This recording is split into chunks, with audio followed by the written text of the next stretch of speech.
Hakuna Matata, fellow armchair Imagineers. Tiki here. What a wonderful phrase. BlueDragonFive here as well. And welcome to the Lion King Retrospective podcast. But Tiki, the Lion King's only been out for a couple days. How could you already be doing a retrospective about it? No, the 1994 Lion King, darn it! Dragon, I just, it drives me crazy that we live in a world where when you Google the Lion King, don't get me started. Oh, man. Ooh, I'm gonna have to take a couple deep breaths, Dragon, because Lion King. The remake is not what we're here to talk about, but the remake, let's just say, Dragon, it's a bit of a mess. It's a bit of a mess.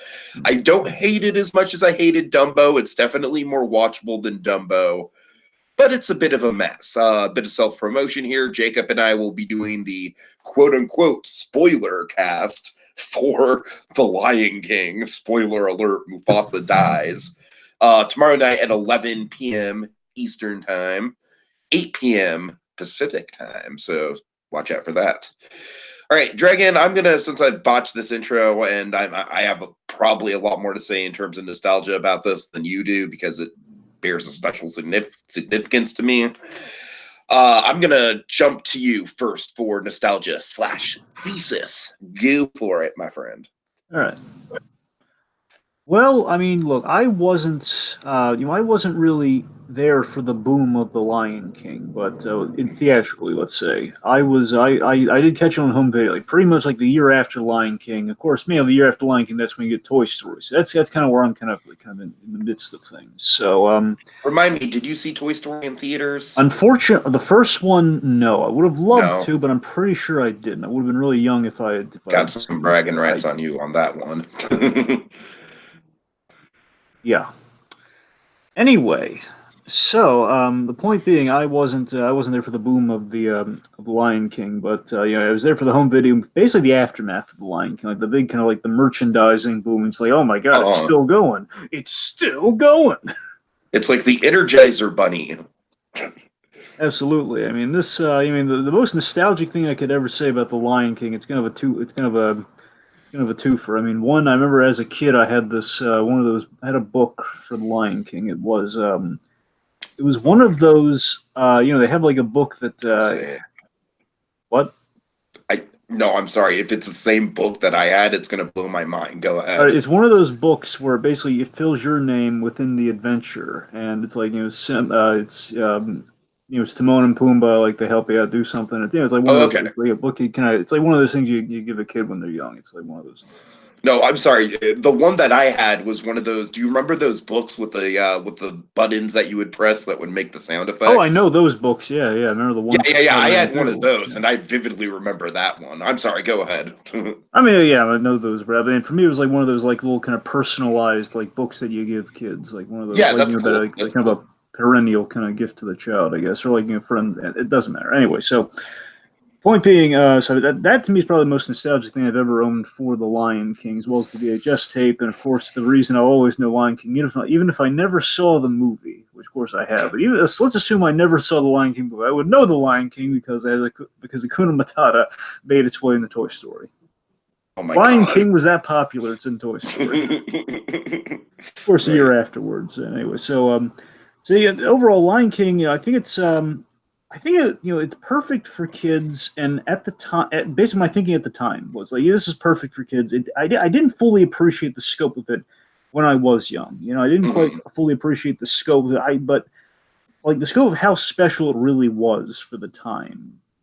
And about at this time, like my interest is really kind of like going towards the other two big perennial releases for me, which of course would be Toy Story, Mask of the Phantasm. Those are the big two. I'd Oh really. yeah, those are two big pillars for you for sure. I'm saying those are the two VHS tapes I go to. Don't get me wrong, I watched Right, Lion King a right. number of times, but I mean, in terms of like kind of has like an eye-catching cover and everything, with Pride Rock and all. But of course, Mhm. going to Toy Story and Phantasm in terms of my kind of my early, the early '90s, early to mid '90s kind of catches. So in regards to in terms of the thesis, so getting from the nostalgia of it all, but this movie it feels in a sense like the original Prince of Egypt. I know it predates Prince of Egypt, but bear with me here. It feels like the original kind of biblical Disney tale. It feels like kind of like one of those modern. It's like Disney's taking a modern myth, or more accurately, kind of Shakespeare for kids, but better.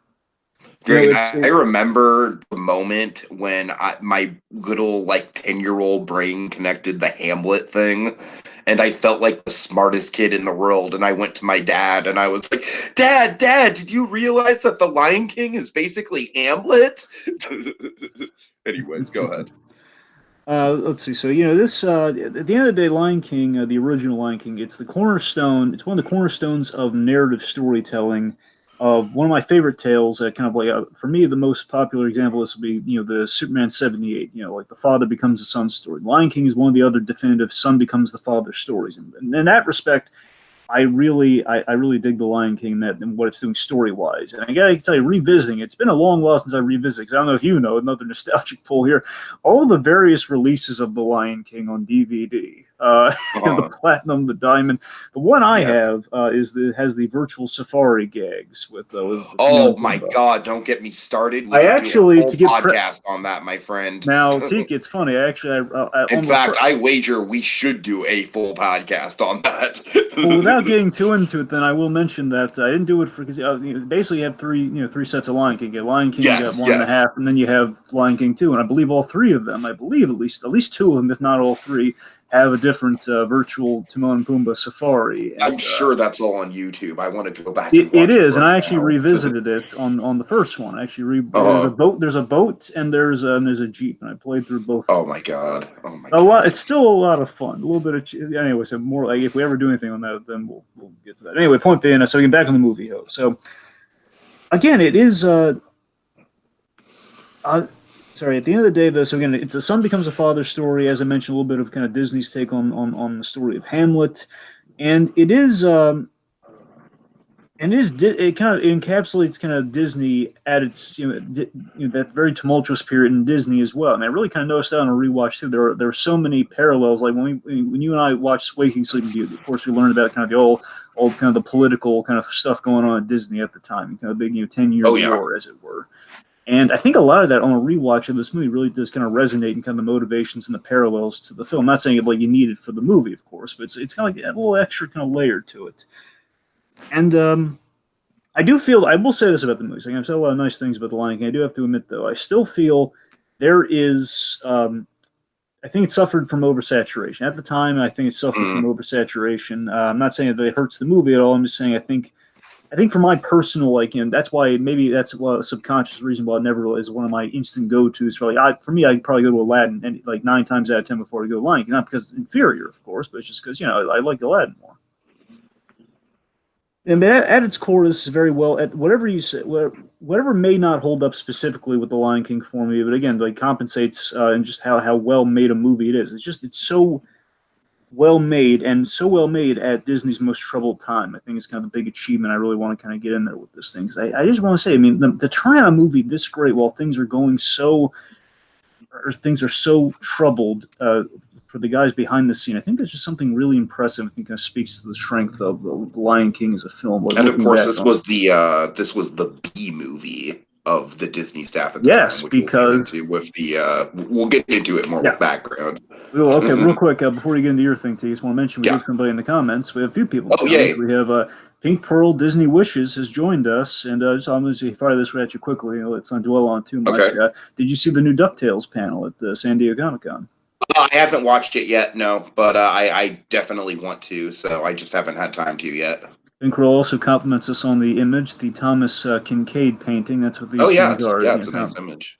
Right, let's see. I think it's one more thing. Scar was one of the near great Disney villains, cold-blooded to the core, but still funny and Shakespearean, says Pink Pearl. Disney. Oh, definitely. All right, so let's. Oh man. All right, Dragon. Some of the things you know about me, I'm like a massive fan of Disney. Disney basically shapes my entire existence. And I love animation. I love movies. I love going to movies. I love the experience of the cinema. Dragon, 4-year-old Tiki. I'm getting goosebumps and teary-eyed talking about this, man. 4-year-old Tiki with my grandparent, like my grandma and my grandpa on my dad's side, my mom and dad, and my great grandma, who's not alive anymore, but that woman lived to be 106 years old, so give her some credit. We were all in the theater. I think my grandma and my grandpa on my mom's side were there too, actually, come to think of it. All in the theater for Tyler's first movie. And man, Dragon, I mean, there's, we all have these movie theater experiences. Like we all look back, like The Dark Knight being a very memorable one for people that were our age when The Dark Knight came out. Dragon, I'm sure we all have a fun Dark Knight story. But oh man, Dragon, I mean, just the magic of, I'm sorry, it was, of course, I'm 4 years old. I did not even know the concept of what a movie theater was, right? So oh man, I'm trying to put into words the feeling of seeing this huge screen. And it was one of those like old school auditoriums where the seats kind of slope downwards, not upwards. You know what I'm talking about? Yeah, I know what you're talking about. Yeah. So it was like that. It was this huge screen, Dragon. I mean, of course, at the time, I'm sure it was probably like an average size screen, but like at the time, it was like the biggest screen I'd ever seen. Yeah, exactly. And Dragon, of course, being the mother effing Lion King of all things, the Lion King. I mean, you can imagine, man. I mean, look, I talk about the first time I visited the Tiki Room being a transformative experience that shaped my life. And I mean, man, absolutely 100% it is. But the first time I saw The Lion King as a 4-year-old might have shaped like my entire existence. Like that is one of the first conscious memories I have of just something really special. And I will always hold that experience dear. I mean, I don't even have to say anything else. It's like we all know how epic the movie looks. And for that to be my first exposure to anything on the big screen, I mean, I couldn't have asked for anything better, Dragon. I was born at the perfect time. It was perfect. I like honestly, I'm just I am like super grateful for that experience. I really am. Having said that, I think this is kind of not the best Disney Renaissance film. Going into my adult perspective. Look, here's the deal, Dragon. I actually went through a hipster phase in high school of like, oh, the Lion King's overexposed and overrated. It's actually, it's got a lot of plot holes and it doesn't really go anywhere. And Timon and Pumbaa are annoying. But Dragon, I got over that pretty quickly, and now I really do appreciate the movie for what it is, even outside of that nostalgic context. Like you said, it is an epic movie. I mean, you can't take that away from it. It's got a huge scale. It's kind of like Disney's Superman 78 to an extent, with that son becomes the father story. It really kind of is, right, when you think about it. I mean, it's got a huge scale to it. I don't know, Dragon. To me, there's something about the second half of the movie that's never worked for me. Maybe even as a kid, I got to admit. Matthew Broderick Simba was always kind of a 180 whiplash of like, whoa, I did not expect a character built up this much to have that whiny of a voice. You know what I mean? Like it's always thrown me.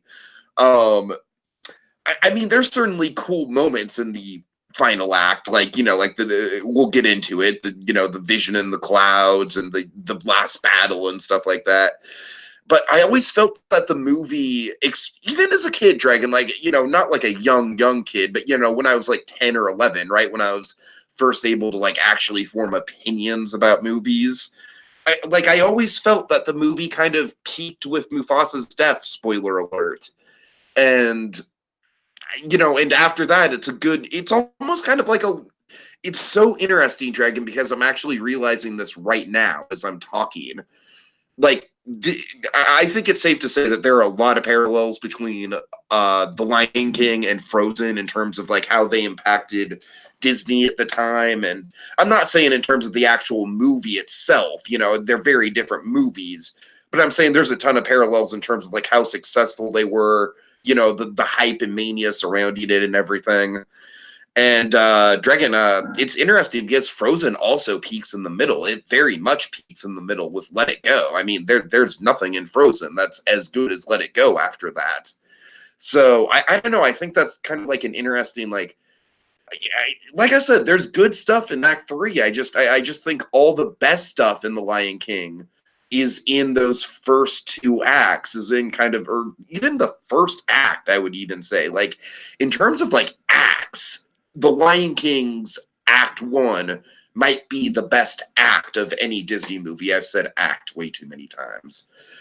But anyways, that's basically my thesis on it. I like in terms of like rankings of my Disney Renaissance films, honestly, like right now as an adult looking at it kind of subjectively, I would have Rescuers Down Under over this. I would certainly have Aladdin over this. Arguably, I would have Hunchback over this. Arguably, I think that's kind of a sticky point. If I'm being honest, I would probably have Tarzan over this. So, like I said, it's kind of middle of the pack. Like I would rank this over stuff like Mulan, Hercules, honestly, Beauty and the Beast and Little Mermaid. Dragon, to me, Beauty and the Beast has suffered from the overexposed syndrome even more than the Lion King has, but that's a totally different story. We don't need to go down that rabbit hole. I'm gonna throw one more nostalgia thing out there, Dragon, because it's gonna bother the crap out of me if I don't. All right. The Timon and Pumbaa animated series. I do love the Timon. I did. Well, I remember liking it's so it good, right? Yeah. Isn't it great? Yes, it is. I remember the one where he had like that character. I want to say the character was a monkey, but it's been ages. I remember the monkey who like basically tricked the hyenas with a circus or something. That ring any bells? Something like I mean, honestly, the show goes like so all over the place. Like the one that weirdly sticks in my mind is one where Timon becomes like a matador and is like, you know, duking it out with some bull. So it's, you know, it's like the show goes all over the place, but that's the fun of it anyways. Okay, so let's dive right into it, Dragon. Hold on, we have some action in the comments here. One, okay, Romello Malone, who requested this. Hey, yeah, nice. Glad you're here. And thank you for suggesting. Of course, it didn't really dawn on us like maybe we should start with the original and the new one. I mean, it really is something that's long overdue. That is true.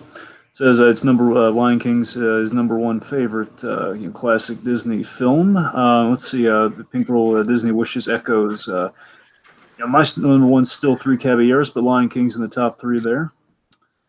Yeah, I mean, Pink Pearl. I was just ranking the Renaissance movies, but yeah, I mean, honestly, the Three Caballeros, all the way.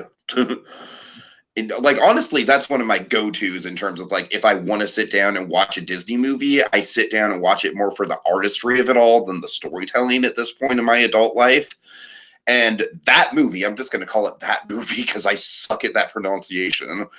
But that movie is definitely like one of my top three go-tos for like the artistry of Disney. Anyways, go ahead, Dragon.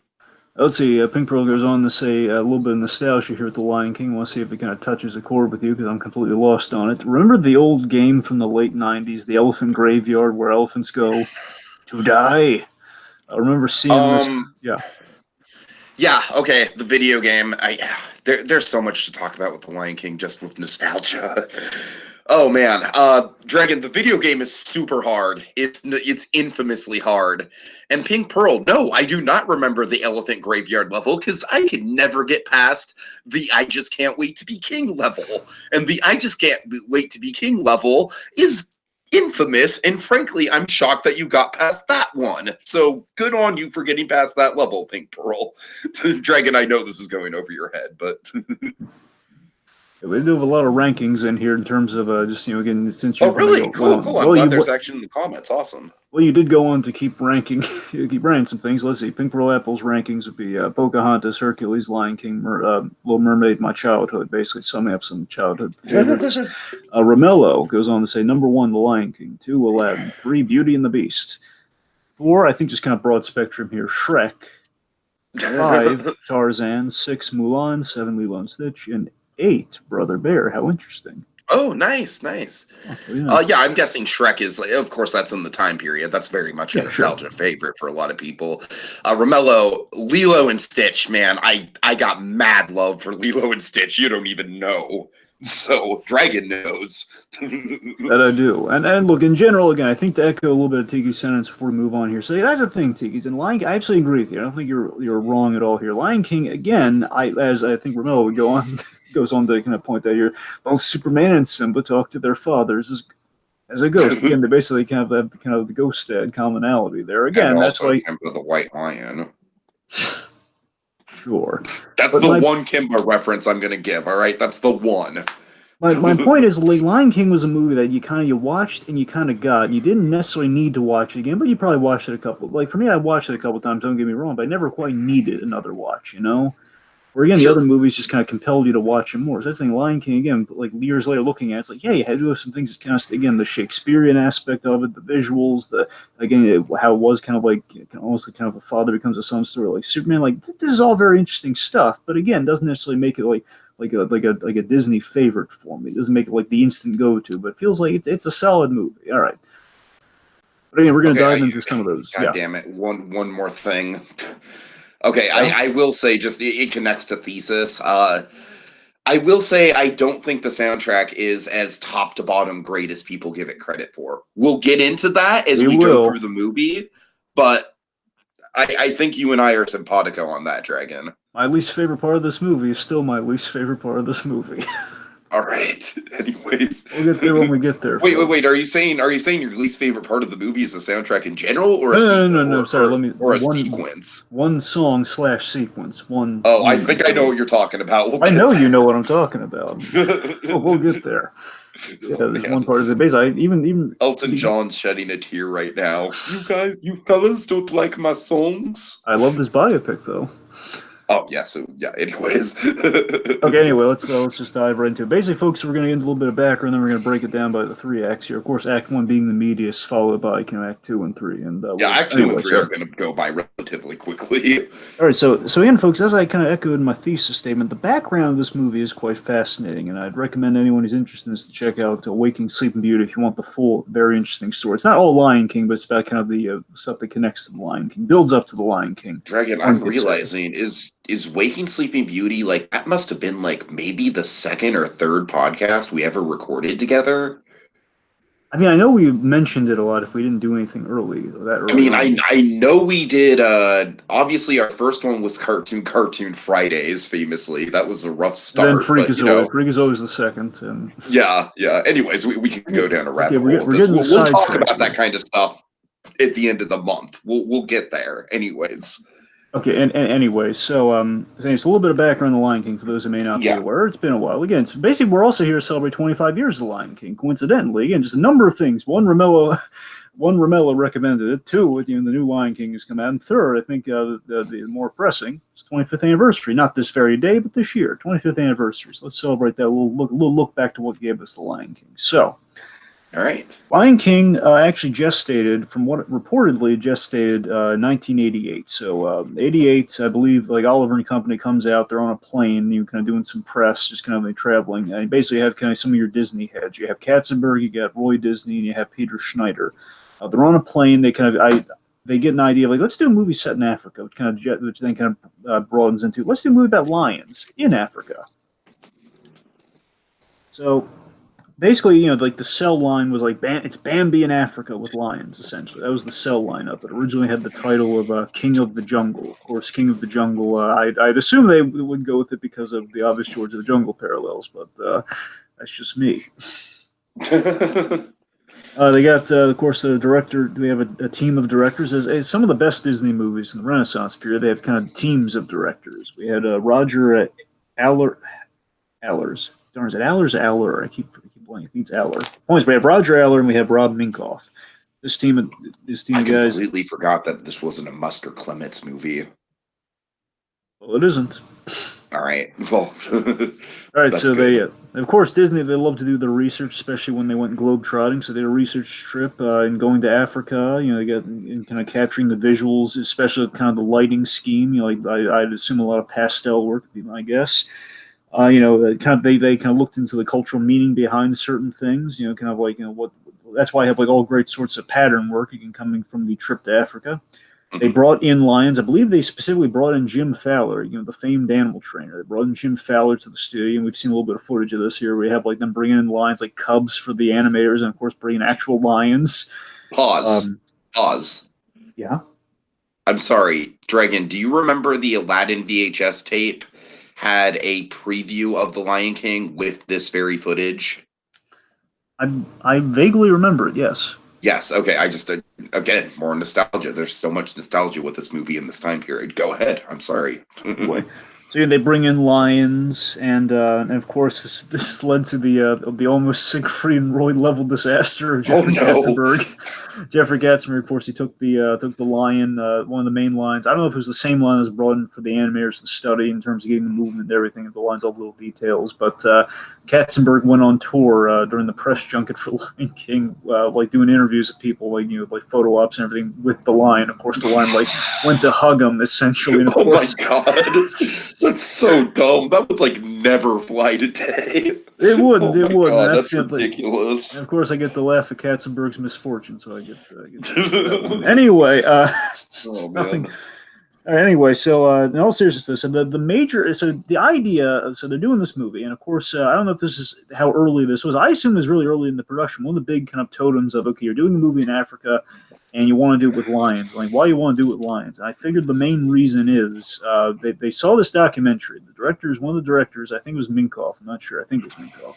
He saw this documentary, a nature documentary called Eternal Enemies, Lions and Hyenas. And basically showed you like kind of the war between the lions and the hyenas and just kind of the power of the lions. And I don't know if that was like the light bulb, like, let's make it about lions, or just the fact that lions hold kind of a big, kind of important thing in Africa. I'm not sure. Probably a bit of both. Anyway, so with this, at the very least with this, the story took major shape, because the biggest problem the Lion King had in the development phase was that they had their characters. You had your Timons, your Pumbas, your Simbas, like all the characters were figured out. The problem was, the characters were there, and but they didn't quite have the royal thing figured out quite yet. They didn't have the regal royal aspect of it. They didn't have, like, Scar was the one to unlock the whole, okay, let's apparently, if I'm getting this correct, in I guess kind of the zoology of it all is that there are very few male lions, and that kind of inspired there are few male lions. It might be kind of like the royal bloodline sort of thing. It's kind of inspired because lionesses are really kind of the lion, no pun intended, the lion's share of the hunting culture of the lions. The point being, Scar is the reason we have the royal. You intended that pun. Don't lie to yourself. Okay, maybe a little bit. Thing, like the idea is like Tim Scar was just going to be like a rogue lion coming into the fray there, but the idea is like most lions that are there, they're going to be related. They're going to be like, they're not going to be coming out of nowhere. It's kind of inspired. Okay, well, it was like a royal thing, like he wanted to be king. Hence the whole, royalty aspect of it all. Let's see, and of course, a very fascinating parallel. So again, this is during the tumultuous time at Disney, where you had basically people vying to be the next Walt Disney. That's kind of the enduring kind of battle. Walt Disney dies, and for 10 years they figure out who's the next kind of big mascot, corporate mascot for the company. Who's our guy, and who's the guy welcoming people in the wonderful world of Disney. And you have Katzenberg, you got Michael Eisner, you got Roy E. Disney, the nephew of Walt Disney. You got hello, I'm Michael Eisner. Yes. And also, you have Frank Wells in the mix as well. So the idea is, and this is a fascinating thing, Dean. You could say I'm completely crazy, but they made the joke during the production that like Peter Schneider or Katzenberg, because the rumor is Katzenberg, of course, by his own words, because it always has to be by Katzenberg's own words. He's the one saying we're making a movie about her. Basically, he tried to parallel you with his responsibilities in growing up, and I want to look. The cynical side of me likes to think that that's Katzenberg is trying to say publicly, "Hey, I had to take on the responsibility of the Walt Disney Company." He's just trying to get that on camera. That's what I look. The point being, Katzenberg trying to lay some parallels there, and I think just piggybacking off of that, you can draw some parallels with all the other guys vying for the control of the company. You have Katzenberg with the coming of age story, but in all seriousness, there's probably a little bit of Scar just trying to be. He wants to be prepared and he wants to be the king. And that's that whole thing. You got Roy E. Disney, who's kind of bringing the legacy component, kind of the Mufasa, kind of like the longevity, like the legacy of kings aspect of it all. You have Eisner, just kind of the conflict within the leadership, and you have Frank Wells, who unfortunately passed away, and that would be kind of the passing and the loss of the status quo, kind of the passing of a Mufasa-esque figure. A little heady, I know, but oh man, this is some deep stuff right here. but it sounds. I mean, it kind of tracks a little bit, doesn't it? It does, totally. Yeah. Honestly, it tracks so well that I could see it being like a framing device in a potential biopic with tell them the name of your casting choice for Katzenberg. Stanley Tucci, no hesitation. That's a brilliant casting choice, Dragon. I want Stanley Tucci as Katzenberg. Anyway, okay, so I mean, it's a splitting image. Just Google Stanley Tucci the Terminal, and it's like, yeah. Anyways. Okay. Point being, so as I mentioned, so as Tiki alluded to earlier on, this was the B movie of the year of releases for Disney, because you have of the slate of films for Disney, because everyone was betting money on like the big success of the next couple of years being Pocahontas. Oh man, because I believe Katzenberg was the big champion of Pocahontas, saying it's West Side Story with Native Americans. Oh Jesus Christ! It's Romeo and Juliet and West Side Story with Native. It is so not West Side Story. So basically, that was the climate at Disney, where they were all really. I mean, look, I like Pocahontas more than most people do. All right, I'll admit that, but it is not West Side Story. One, I don't like Pocahontas really at all, but I mean, regardless, even if you want to just put it by comparison to Lion King, I mean, let's just be civil. Lion King's better than Pocahontas, just to say the least. Oh, to say the least, yes. All right. Anyway, we do have people in the comments that ranked Pocahontas as their number one, right? I mean, look, by all means. So let's not be, let's not be harsh. Let's not like definitively say that. All film is subjective and everything. Of course, if it's your favorite, it's your favorite, and that's awesome. By all means. And anyway, so the point being, everyone was really, while they're working on the movie, and again, this is like during like a period where again, they basically have the artistic people kind of fearing what's going to happen in the leadership. So that's kind of the mentality going on at Disney at this point. We're turning out the big successes despite kind of our leadership is kind of like trying to bite each other's heads off and kind of battle on Pride Rock over who's going to be the guy at the end of the day. And anyway, so the idea is like no one's really kind of psyched to work on the Lion King, where Pocahontas like that's the big job you want to get there. But again, they really turned out there. Basically, I want to say when they really hit the Hamlet idea, when that idea really landed, okay, we're doing Hamlet with lions. That's when it really kind of jazzed everybody up, and that's where everybody really put their best foot forward. The archetypal kind of spins of the story again, really kind of going with the African artwork, and kind of the African kind of style and the setting and everything. And basically help make sense of the story once they crafted that. Help kind of feed that into what the characters are doing, what their role and things are. And of course, I guess like one of the last elements to point out, the songs composed by Tim Rice and Elton John. And a little news flash here, folks. The movie was very successful. Oh, God. Yeah, and Dragon, I was in the thick of that. Oh, man. I remember, like, you couldn't walk into a Target without seeing, like, a sea of Lion King notebooks, Lion King erasers, Lion King plushies, Lion King books. Like, half the kids' book aisle would be Lion King books. One of my favorite little nods to the Lion King was in Home Improvement. Of course, they've only very sparingly did they kind of reference Buzz Lightyear in the whole Toy Story of it all. And like there were about 3 episodes that really do it. And my favorite one being, of course, you have Jonathan Taylor Thomas who plays Simba.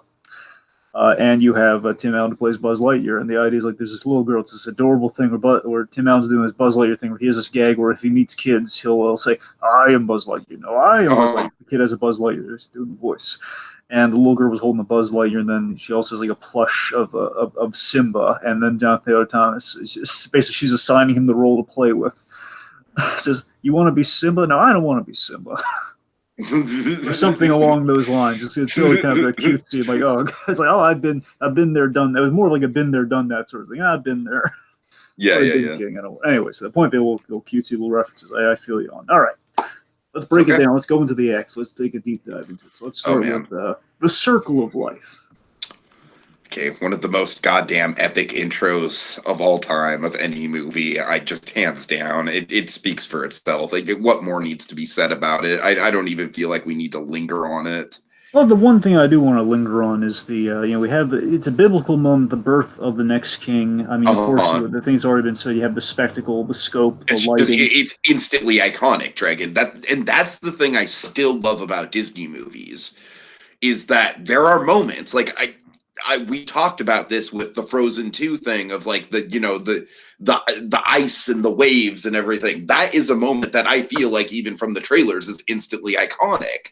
And much like the Lion King, again, a lot of Frozen Lion King parallels going on, but much like the Lion King starts out. They had the trailer just be the circle of life, and they knew what they were dealing with. The circle of life is just it's so good. It's like the ultimate Italian chef like finger kiss, like mwah. Right. Anyways, And it's interesting. Originally, this when they were planning this, they're asking if they're gonna have exposition, and they kind of in lieu of kind of like people like saying, "Oh, we got to get to the king, we got to get to the king," that sort of thing, or like royal, right, or like so right. like Zazu or someone flying over says, "The king's this, the birth of," basically gonna spell it all out for you, spoon feed it to you. And again, they kind of went the better route of like, no, let's bask in it, man. Let's build up to it. Let's have the music complement. Let's just have them all. They're all just kind of beacon there. It's like this. It's a It was big. such a smart choice.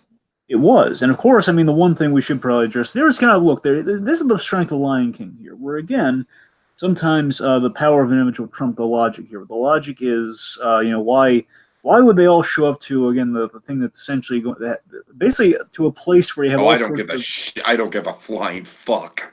I exactly really you don't. don't. It's Pardon like the more. language. Well, the more again, I was thinking the more tasteful version of it. Again, it's like the old "we don't care." It's like it's a Exactly, movie. exactly. It's the "we don't care." It's a movie. Where it's just yeah, they're going to kind of where the lions are, where essentially it's an all-you-can-eat buffet if they really, if you really look at it. But again, honestly no. In all seriousness, I think the actual workaround is that lions again have the place of again the title like King of the Jungle, and but that's kind of why they're beckoning to the king, and the king basically can be a question of benevolent king versus just kind of like not so hungry king. But there's a lot to think about with the Lion King in that regard, but it's just kind of one of those things you don't think about. And exactly. honestly, Dragon, I miss when movies were simple and we didn't have to think about that kind of shit. And of course, Pink Pearl Disney Wishes brings up the whole chanting idea. Oh yeah, for sure, for sure. That From what I man. understand, I believe Pink Pearl Apple's right about. Sorry, I keep referring back to the OG Pink Pearl. I'm sorry, Pink Pearl I Disney just call Wishes. her Pink Pearl. Oh, it's Pink Pearl. Pink Yeah. Pearl brings up that the singer, from I believe this to be true. I think the singer decided to add in the chanting, and basically was heard and it's like, oh, this is great. Let's keep it in there. Have kind of the chanting kind of work its way in there. Mhm. All right, let's see. Yeah, what was I? Oh, all right. One thing I do want to point out though on a rewatch of this, is kind of really looking at it with a fine tooth comb. I love in the character image. I love the little acknowledgments, and I think they go a long way. Where Zazu, like we speak a lot of volumes here about Zazu is kind of the thought, kind of the servant to the king, where he just shows up there. Mufasa gives him like the nod, and, like the little animation on Mufasa's mane and everything. I don't know. This looks really good. Yeah. All right. I've always loved the mysticism of Rafiki's character and kind of his shaman-esque quality. We'll get into that more when we get into Act Two. But I just love how Rafiki's character is built up in this intro. It's like, oh man, I want to see more of this guy. Absolutely, and of course we have like the kind of the christening and everything there. So again, we're kind of it feels very wonderfully symbolic. The opening, really, Sure, they're hitting sure, absolutely. all the visual cues, and then let's transition to talk about our villain of the piece. Let's talk Oh about man. Scar. Hold on, can I say one more thing? Go on.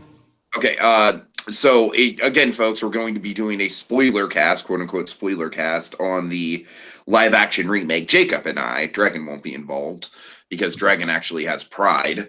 No, I'm kidding, but Hey, we're going to be doing a spoiler cast on the live action remake, and tomorrow night at 11 o'clock Eastern time, be there or be square. But Dragon, one of the things I can safely say about the live action remake is seeing Pride rock just throughout the movie in quote unquote live action, and it does very much look like live action. I mean, it's uncanny.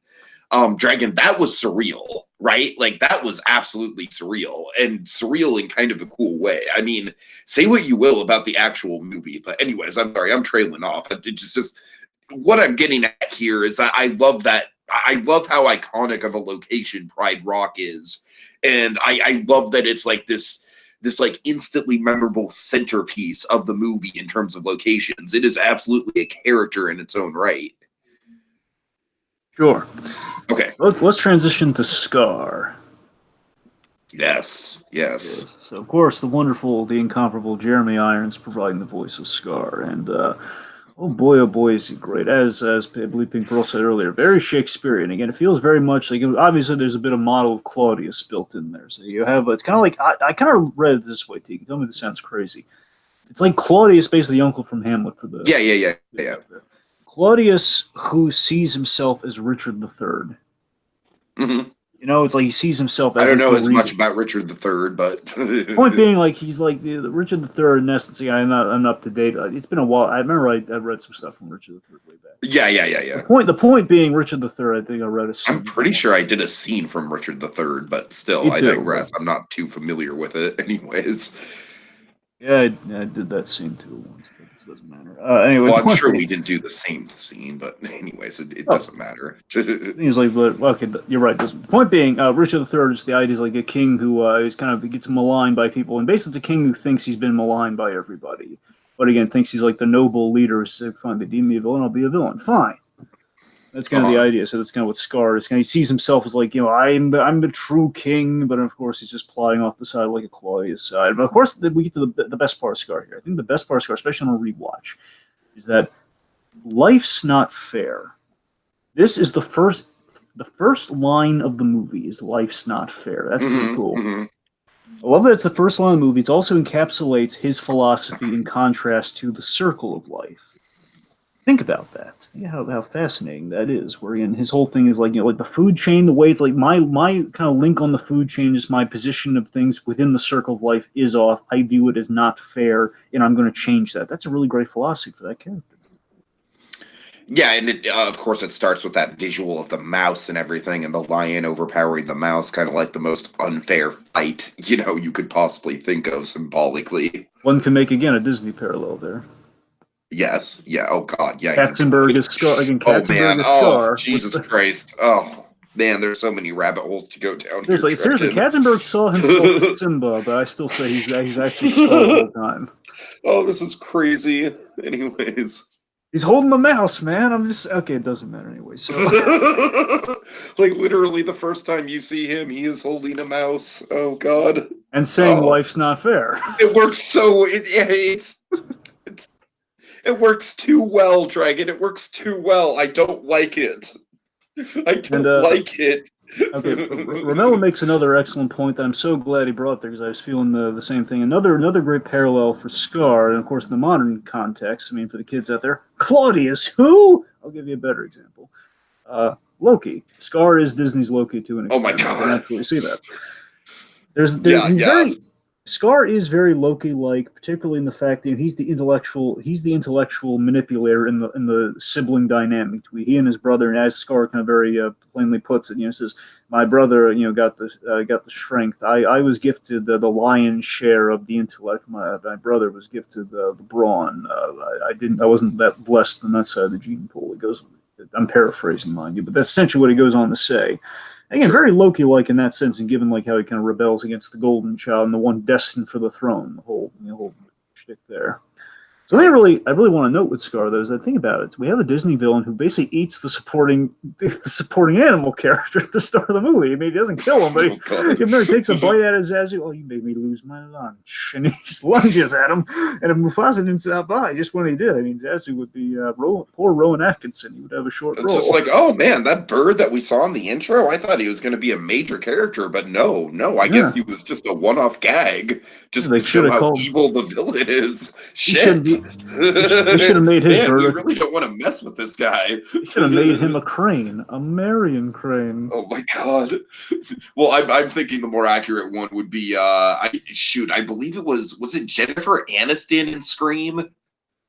No, I think Drew Barrymore, Tiki. Drew Barrymore, yeah, that's it, yeah. Who got killed off like right at the beginning. Yes. Anyway, well, I was saying more the bird pun, but okay, sure, go ahead. Anyway. Oh, yeah, sure, of course. So, of course, Scar has a great design, doesn't he? Oh, yeah, absolutely. And I will give it credit. I do like the design in the live-action remake as well, but we'll get there tomorrow night. But yeah, I do like the design. Dragon, I don't want to get political here, but there's certain silly people out there that think like, oh, Scar is dark colored and the good lions are tan colored. What does that tell you? Well, they're all still lions. Just as his black hair, where Simba has red hair. It's ridiculous. It's ridiculous. Anyways, it's more like, ooh, he's evil. That's about it. It's right. There's a thing called a black hat in storytelling, folks. So I love this though. Think about this: how we introduce Scar. I don't mean just to linger on the introduction. Again, we're kind of covering Scar, at least in kind of the early, like where kind of our beat on Scar as a character when you look at the movie. Sure. I love that. And honestly, one of the things I'm gonna have to say about Scar, in terms of like if we were doing a pro and con, is Scar really kind of disappears off the face of the earth in the movie in Act 2 by and large. That is true, but it's true, but what more could we? I don't know if we could really do that much with them, though. Yeah. Anyway. I don't know. I mean, there's potential there, but I have ideas, but we won't get into them. Anyway. So, the point being, with Scar, I love how we have the thing about the direct impact of the eye-catching, story-driven openings. That okay, we have a new heir and a new bloodline, and of course, with the birth of this kid, means our guy here, Scar, gets screwed out of the king position, which means he's like another rung down on kind of the listing of people who are going to be king next. And I like that. I think there's a parallel here between he and Simba, between Simba and Scar. Of course, ultimately, is going to be a big, they're going to be going up against each other by the third act. And I like that we're driving this in all the way in Act 1, where Simba is impatient to be king. Let me put it this way. Sorry, let me rephrase that. Both Scar and Simba are somewhat impatient to be king. Simba on the kind of the more lighthearted side of things, and you have Scar in terms of he's too impatient. They both can't wait to be king. Only Scar is like he's going to be more proactive about being king in the immediacy versus Simba just kind of waiting his turn, kind of playfully. Mm. Yeah, for sure. Good parallel there, definitely. Anything you want to say, like kind of about kind of Scar and Mufasa, their kind of dynamic, or? They do have a really good opening scene with each other. I think Jeremy Irons and James Earl Jones are like perfect counterparts in terms of voices. I love the animation on Mufasa compared to Scar because, like you said, it really is kind of like, Scar is kind of like sleeking around. You know what I mean? He's kind of like in the shadows and lurking around and kind of trying to sneak past Mufasa and sneak his way past him. And Mufasa is just like all brawn, like you said. It's like he's really overpowering Scar and really kind of blocking him in a corner. Yeah. Of course, don't turn your back on me, Scar. Oh, man. Like I shall practice my courtesy. He's lovely. He's just so, it's just so, well, I can't say, it's going to be a bad pun. He's just so catty at times. Yeah. It kind of is. Pink Pearl points out Scar's real name is apparently in the Lion King novels, which I'm really unfamiliar with. Scar's real name. Yeah, I know nothing about that as well. Is apparently Scar had a real name. Basically Scar. I presume once he got the scar on his face, they kind of nicknamed him Scar. Perhaps. Sure. But I was assuming. But anyway, the point being, according to this, Scar's real name is Taka, which is Swahili for garbage. Ooh. Really?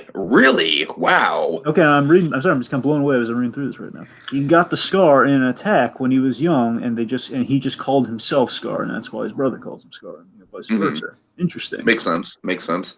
I mean, to be fair, Scar is a much better name than garbage.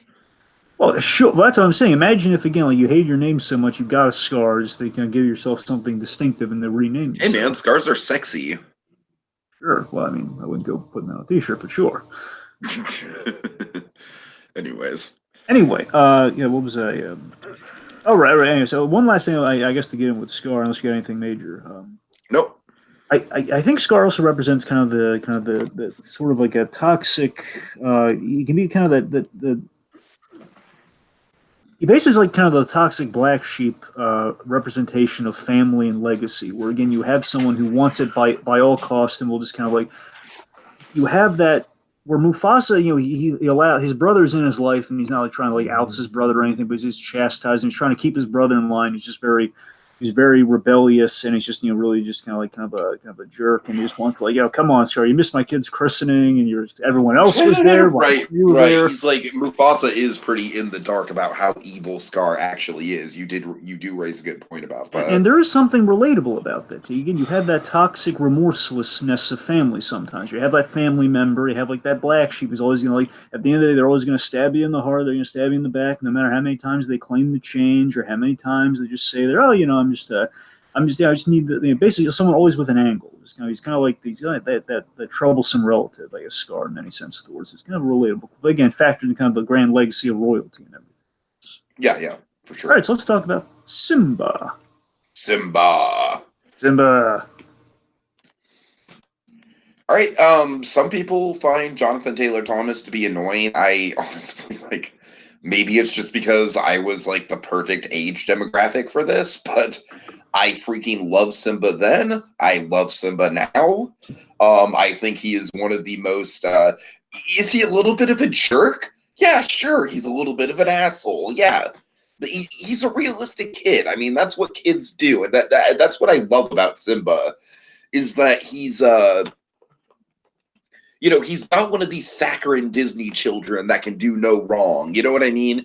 He really is like, honestly, he's not evil by any means, even though he does make some pretty costly mistakes in the first act. But he, like you said, there is kind of a parallel to Scar there, which is very fascinating. But I don't know. There's just kind of like an innocence underneath it all. It's like he can be a little bit manipulative and a little outspoken. But man, at the end of the day, he just wants to have fun and be a kid. And like honestly, the whole like this land could be yours someday, Simba. Like that would be enough to like mentally mess with any kid and give them a little bit of a power trip. So we can't really blame him for that. I think what you're getting at, I think what you're circling around, Tiki, is the fact that Simba, again, he's like not in a negative way, but he's kind of spoiled, and it's not his fault that he's spoiled. Yeah. In fact, you're a prince. The kid's a prince technically, and he, again, he has like this throne is being thrust upon him. He's being trained to be a king, and it can get to your head a little bit. At least like a whole song and dance number, so you can't really blame him for. And again, he's not really being a jerk about it. He's just being a little, I guess, naive is kind of closest to what I'm looking for here. But again, he's a little bit, he's unintentionally, he's kind of arrogant or kind of spoiled, but unintentionally. He doesn't see him. So again, he's bothering Uncle Scar, which gets him into trouble. And again, it's like, he's like making Scar feel even worse about himself. If you really look at it that way. Hey, I mean, I think Scar. the worst thing he does in the movie is ropes Nala into going to the elephant graveyard. Well, that was just like he wanted to show his friends something cool. That's not really, again, that's not, again, through no fault of his own. He was a little bit manipulative with it, but I mean, that's an argument. It doesn't matter. Well, the point being, I'm saying like with Scar though, it's like think about it. He's going up the Scar, just trying to get some sleep. Like, oh man, and what Pink Pearl's saying is true. He's like, oh man, my parents named me garbage, and I got issues. Pretty much. Just the fact like, oh man, I hate life. My stupid brother's king, and his stupid kid's gonna be king, and that just leaves me third down the line. Makes me feel like my old namesake. Darn it. So Scar's having a bad day, and then the kid comes by and says, "Hey, Uncle Scar, guess who's gonna be king?" Oh my God! Right. I mean, look, I'm not trying to advocate for Scar here, given what the horrible thing that he does, but you kind of get where he's coming from.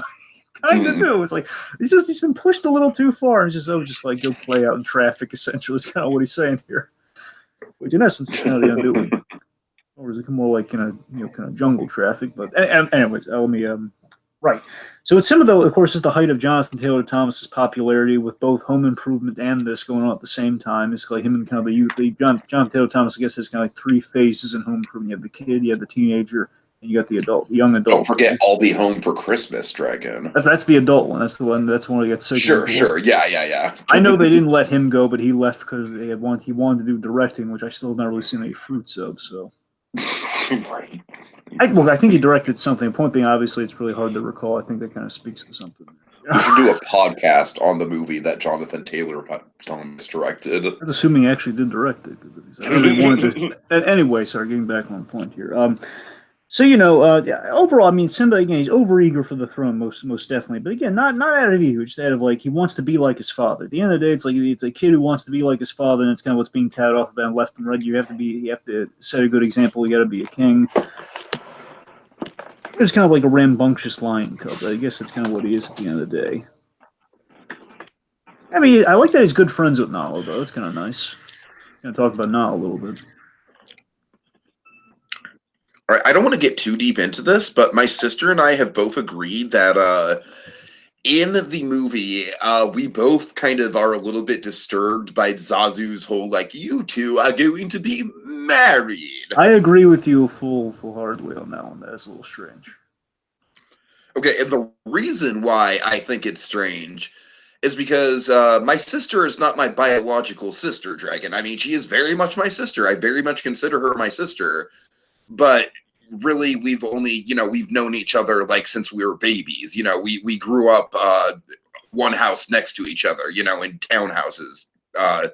So, granted, she's been in my life since the beginning. You know what I mean? We're just but not she's your non-biological sister. Exactly. I walked myself into that one. So, and Dragon, let me just say, like, the way that Simba and Nala interact is almost like verbatim the way that my sister and I would interact as kids. And so, man, and we'll get into it with your sequence, Dragon. We'll get into that even more. But the whole Simba and Nala being lovers thing has always rubbed me the wrong way, Dragon. That is, oh man, folks, this is something that that more so today than back then. Already back then, it was a little bit like it's like when you force some mushy stuff into a kid's movie. I'm not saying you can't have romance in a kid's movie. I'm saying it's like when it says you two are betrothed to be married. It's a concept that's gonna be a little weird for kids. It's. I mean, like I said, my circumstance is like very, unique, having the whole non-biological sister thing, who was basically my childhood best friend. But, it's still, it bears fruit, it's just like, anyways. Anyway, there is one thing I do want to highlight with Nala, though. So Nala, she can pin Simba, and I do like there is kind of they don't really explicitly state it, but again, if you kind of know a little bit of your stuff, they're given, like, we do kind of emphasize the importance of the lionesses as the hunters. Which is true, like, they protect the cubs and they're the hunters. That's their whole shtick. I do like that we there's kind of an explanation of why she's so good, like, kind of pouncing, kind of pinning him, and of course it's why he recognizes her later on, all that sort of stuff. Is the fact that, it's kind of like the old adage of, like, girls mature faster than boys, but with an actual kind of zoological approach there. Okay, so the lioness is trained better to hunt and gather, therefore she's going to be kind of more adept. She's going to be there first before he is. It's kind of nice. Sure. Anyway, so they of course then we have, like, the just can't wait to be I just can't wait to be king. Oh, it's funny. I don't know. I don't know why. Just something about just can't wait to be king just sounds weird. Just saying just can't wait to be king versus you have to sing it a little bit. I don't know. Yeah, I'm sorry. Are we getting into just can't wait to be king right now, or are we breaking down that sequence? Okay. Yeah, I honestly, Dragon, I don't really. Again, my feelings on this song are kind of my feelings on Simba as a whole as a character. Honestly, I think this song is super playful, super catchy. I love the visuals. I love kind of like the the patterns and textures of it all. And yeah, it's honestly one of my favorite songs in the movie. Yeah, this to me feels like the Disney spectacle. It's going to balance out some of the darkness that's about to follow in Act 1. I feel like we're trying to get kind of our licks in before again. Basically, it's like kind of a sandwich of balance. You have this, and you have like the beginning of Act 2 that kind of balances things out, and also kind of shows you, we kind of see the child's kind of gleeful look into the future. And again, this sets up, what Simba thinks his future is going to be versus what it is later on by Act 2 to 3. By the end of Act 1, for sure. Well, I mean, sure. I'm just saying, broadly, where he's going to actually end up, the way he gets to being king versus what he thinks getting to be king is going to be like. Right. Also, as Pink Pearl points out here, brings up again kind of like one of the zoological kind of factoids here that most lions, the fact that most lion prides have one or two males, which again we kind of have with Scar and Mufasa, and the idea is that there are many females. They were accurate with that. That's why we don't have many other male lions in this movie. It's a factual thing.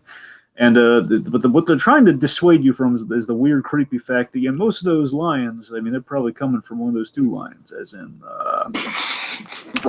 maybe part related. It's kind of weird. Let's not dwell on it. That's kind of what they're hoping you don't. Again, it kind of plays into the whole non-biological sister. I know. It's basically how inspired it. Yeah.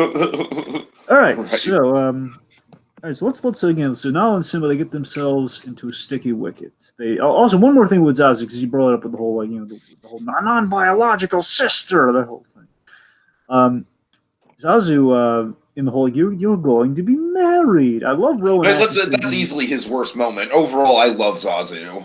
Me too, and that's the thing. I think the equation with Zazu plays best when he's kind of part of a pair. In small doses as part of a pair. He and Mufasa are an excellent pair. The advisor to the king. Love it. I think he and Scar are an even better pair, man. That's what I'm saying. Zazu pair works flawlessly. And either in small doses or a pair. During the I Can't Wait to Be King sequence, pretty good.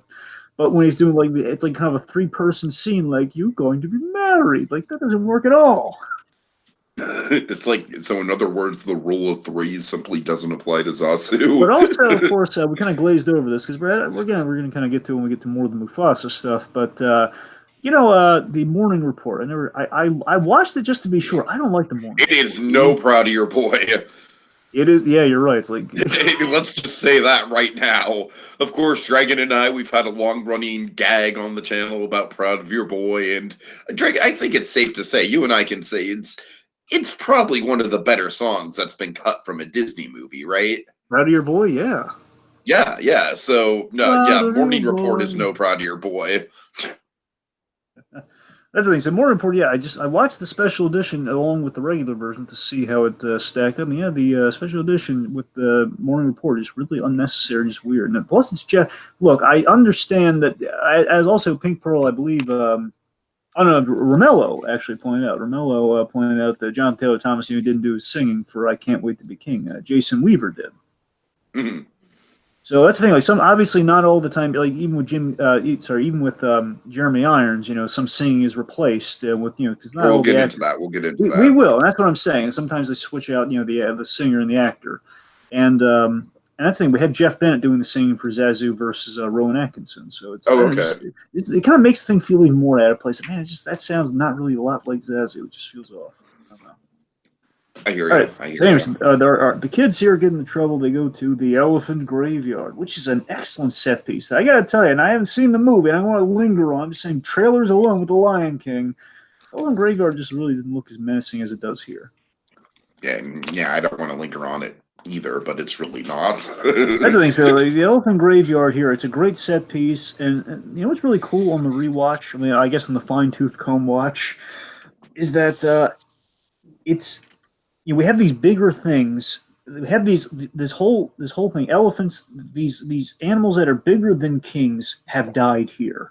We just had that as your introduction. Bigger things than you have died here. I like that. I've never thought about that before, Dragon. That's a good pool. You're the lion cub. You're already pretty small, and you feel small in the world. You can't let out a big adult roar. You feel all kind of puny in the world. Then you think, well, you're going to be as big as Dad, but even Dad's not as big as an elephant, and you're surrounded by these corpses of things that are bigger than you that have been brought down. And you're walking there. Of course, it also complements the whole circle of life idea. The fact that it's kind of the more bleak reality of circle of life, where again it fits into the philosophy. But yeah, sure, they're going to eventually find their ways into the ground, but the bones are still going to be there. Right. And it kind of speaks a little bit to the economy of food in Africa and everything. The fact that it's just kind of the leftovers from the buffet, essentially. Speaking of the buffet, let's talk about the hyenas. Okay. Oh, I will say that Keegan Michael Key and Eric Andre, just I have things to say about them. Anyways, I don't I want to hope dwell on positive that. because I like to think Keegan Michael Key is No, good. nope, Wow. nope. Okay, well, okay. There's a little dream that just got popped. All I right. mean, they're out of place. They're completely out of place. That's all I'll say about it All right. right now. All right. Anyways, Regardless, so the hyenas that we do have here. So we have Whoopi Goldberg's hyena, I believe, like Shinzi. Sorry, it's darn it, Shenzi. Shenzi. Shenzi, I don't know the Cheech Marin one. The Cheech Marin one is Banzi or Banzai. And then, of Oops, course, Banzai. Banzai, I think. It's Banzai and Ed. Ed's the laughing ones. You have Shenzi, Banzai, and Ed. Ed, of course, and this is funny. I Ed, didn't know. a.k.a. everyone's favorite character in the movie. You know what's funny? It made me love Ed even more so. I learned on the commentary track. I learned that Ed is actually he's kind of a combination of two very two very popular figures, and I love it.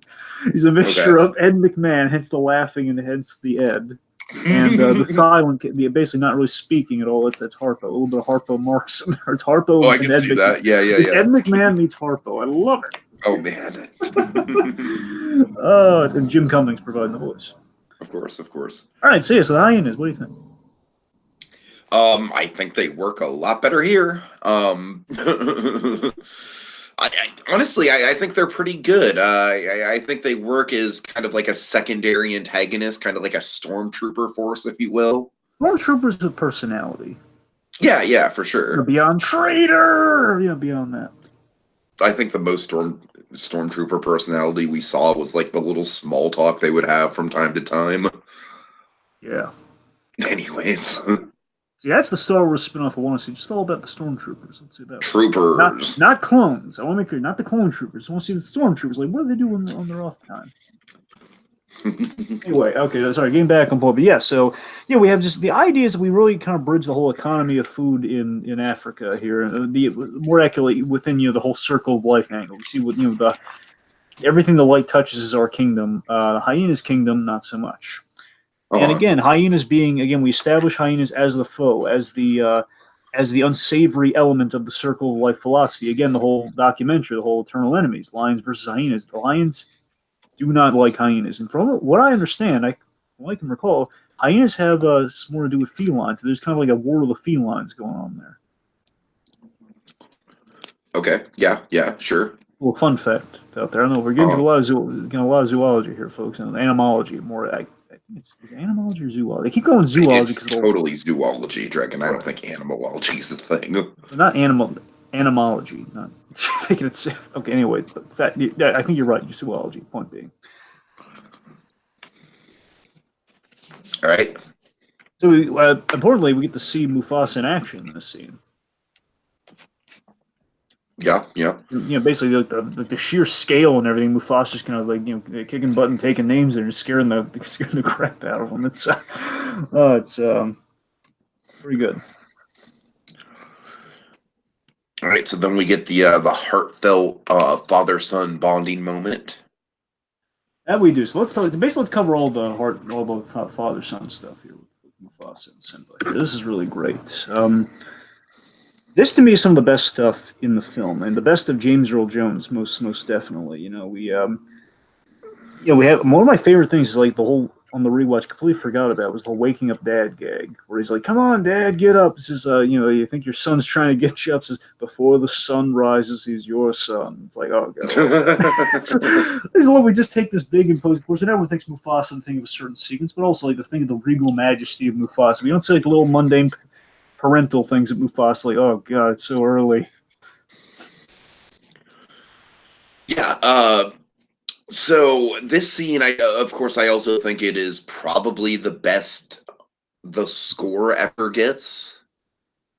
Just the big swell at the end of this moment. It is really nice. All right. I mean, just to backtrack a little bit, just to fully really talk about it, the whole circle of life lesson. It basically gives them I think one of the great scenes in the whole piece is when he tells them about the circle of life. What happens when we die? We hunt the antelopes, and the antelopes, we hunt the antelopes, and of course and vice versa, and basically leads to then we'll be in the ground, and we'll feed the antelopes. And, it's quite a nice way of it's kind of a beautifully worded kind of like way of addressing mortality in a kids movie. Mm-hmm. Yeah, and also I don't know if you know about it. There's a hilarious deleted scene. I don't know if it was animated or not, but there's like this deleted idea in the pitch. It was about Joe the Antelope. You ever hear about this? I can't say that I have. Oh god, Joe the Antelope's hilarious. The way they were contemplating doing this, there's gonna be a lot more. There's gonna be a little bit of levity at the end of that scene where right before Mufasa is going to be called away from Simba. He hold the whole pouncing lesson and everything, I guess. They were going to like be walking around. They were going to see like an antelope for the point of the lesson. He was going to say, "This is oh hey hi Your Highness." You're like hi Mufasa. Says, "Oh hey Joe, how's it going?" This is, "I'll catch you later sometime." Right? It's basically going to be this hilarious this hilarious gag where it's like Joe says, "Okay, we'll catch you later." But basically, yeah, see, son, it's fine. It's it's a way of doing business. We're all aware of it. Just right. Sounds hysterical. Obviously, would have completely taken the whimsy out of the moment. That's why I didn't go with it. But it's hysterical. Yeah, totally. It is. I mean, they were going to put that in there. But seriously, this is what I mean. I love the fatherly aspect. I think the dialogue between the two of them is really. It just feels very authentic to a father-son dynamic. And we just have this. And of course, we have the discipline when he disciplines Simba there. Where basically after the elephant graveyard, he kind of takes him at night, and they have like the big iconic footprint shot where again you have to fill your parents' shoes or fill the footprint, so to speak. And he educates basically educates Simba in the fact that bravery isn't just recklessness. It isn't being reckless. It's like jumping into the fire, so to speak. It's like even kings get scared. You don't you have to be a wise king. You can't just be a strong king. Only a fool's a strong king. You're just doing kind of big reckless things. It's really and what I love so much about it is that I love the shift from. He doesnn't punish Simba, he educates him. I love that he educates before he before he bellows and before he scares him and before he just yells at him because he just wants to communicate. I was so worried about you. And then we have this beautiful bit here where it says, "We're pals, right, Dad? Yeah, and you're always going to be here for me." I love that Mufasa doesn't lie to him. He doesn't say he's always going to be there, but he tells him, like, if I go one day, I'm king. All the past kings are in the stars. Essentially, it's kind of like the ancestral plane from Black Panther, if I'm being honest. It kind of is. But again, I'd like to think, and I don't know this 100%, I like to think the ancestral plane's like based on a real thing that, again, is in Africa. That was probably where they got it from. Mm-hmm. All right. So on the whole, just really good. Again, just James Earl Jones really kind of like operating at kind of max. Everything you wanted James Earl Jones to do in a performance, I think he's doing in this movie. So let's move on to what's Scar up to, man. Very, very inappropriate stuff in 2019. Yep. All right. Yeah, Be Prepared is probably the best song in the movie. Let's be honest. Yes. Would you agree or not? No, I would agree. It's you know what? I'm and now I'm weighing against the other songs. You know what? It is probably the best song in the movie. Yeah, it's kind of. I mean, it's a quintessential '90s Disney Renaissance villain song. It really is. I mean, it gets you pumped. I mean, oh man, the Nazi imagery is definitely. I mean, I get what they were going for, but it's laid on a little thick, and in today's political climate, it is not. But beyond that, I mean, the imagery is striking, and it was a bold choice. So the big thing we learned from kind of the Be Prepared sequence of it all, even like the preamble before the song gets going, is Scar lives amongst. Well, I shouldn't say he lives amongst them, but he's in contact with the hyenas, who again are kind of the low status. Again, this is kind of the Richard III aspect of it all, where again he's seen as the villain, despite the fact that he's kind of in the royal family.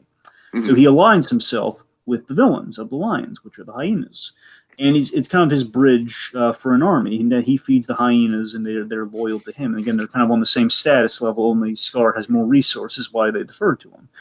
And he rallies them, and with Be Prepared. Again, basically, kind of a fascinating contrast to the main story. Think about this, T. Think about just the contrast of these two sequences kind of going on at the same time here, where you have Simba and Mufasa talking about mortality and about like all the lineage of kings, and you have Scar on the other hand, who is like be prepared for what comes in the future. Where again, it's a father preparing his son for his own a future without his father, and vice versa. It's Scar being prepared for like, well, I'm going to kill your father, essentially. Oh God. Pretty dark, but yes, it is indeed what's happening. Yeah, again, it's being preparing for the future in one a very dark way or one a very practical way. You know what it reminds me of, actually, now that you mention it? What? Hunchback, where we have Quasimodo being like, I'm in love with this girl and it's giving me so much hope, and like I'll probably never be with her, but just the light of her eyes is just enough for me to just see joy in the world. And meanwhile, you have Frollo literally being like, she will be mine or she will burn. Yep. All right. Okay, let's see. So visually, of course, as you mentioned, Dave, we have the march. By the way, when they do the march, they kind of brighten up the colors, so it's like kind of like film grain. It's kind of like a yellowy film grain. It looks really kind of not Technicolor, but kind of a what's the Wizard of Oz? The God. I know what you're talking about. Sepia. Sepia, yeah, sepia. Yeah, It's yeah, very kind yeah. of sepia-esque, yeah. So yeah, we have so we had like I love the visual greens and like the practically the green fire that's going on there, and then of course like you have like kind of the deep, almost like kind of volcano like kind of I kind of love the fact that the animators designed this whole like volcanic epic set piece that we just never go back to.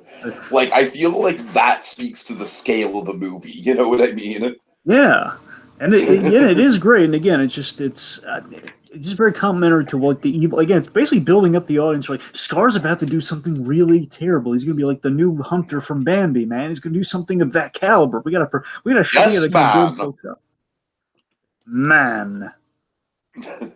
But no, seriously, if you think about it, they're kind of building up for like, okay, this guy's about to do something really terrible. You should Breaking be news: in. Chris Pratt has been cast as Man in the Bambi remake. And he's just like a bumbling hunter. Anyways, I'm sorry. Considering the climate we live on, you might not want to joke about that sort of thing. Where again, those things can happen now. Okay, fair enough. Anyways. All right, so again, we have kind of the plan to be king versus the natural path, which I already went through. And honestly, I like that Scar. And we'll get into this a little bit more later on, but I like that Scar. He's all about presentation. He's all bluster and presentation. At the end of the day, he has empty promises and manipulation at his disposal. And So at he's the end, basically a politician. well, yeah, he kind of stole the words out of my mouth. But yes, it's kind of like this. Scar's the politician. It's like politician versus a king. You have like the bloodline of a king versus a guy who's like really clawing his way to power. Politician. Sure, sure. And of course, using the hyenas to kill the heir, therefore cementing his place as king, basically leading a coup with it all there. Of course, the big thing with the song we should mention, Tiki, is that Jeremy Irons, wonderful as he is, and he can sing, his voice gave out. So who filled in for him? Mr. Jim Cummings. Flawlessly. Yeah, I mean that's honestly one of like the top 5 most impressive Jim Cummings performances is that right there. Just like that transition from Irons into Cummings is just so flawless. Oh, yeah.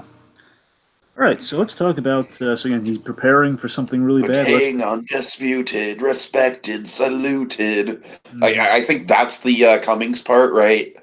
Well, I know when he's being risen up, that's when he turns full Jim Cummings, which is like when he hits the high notes, it's Jim Cummings. Yeah, So yeah, that's yeah, yeah. Anyway, what was I? Oh, right. So one last thing. I mean, tell me if this. There's one thing to be prepared. Looking back on, it's just kind of like a weird detail. I don't know if it's more funny or farcical, but it's this one little weird detail. Okay. When the song begins, right after they're eating the zebra leg and everything's provided for him, he plops down there and he's basically the song's beginning. He's playing the music. He's like walking towards camera. He has this look on his face of like, yes, it's me. I'm the bad guy. Totally. He really does. It's just kind of like this. Again, it's kind of He's just like he's very self-satisfied. He is. He's just very. He's very self-confident. All right, so he's self-confident about an evil plan. Let's talk about said evil plan. Let's talk about probably the most memorable thing in the entire film. Yeah.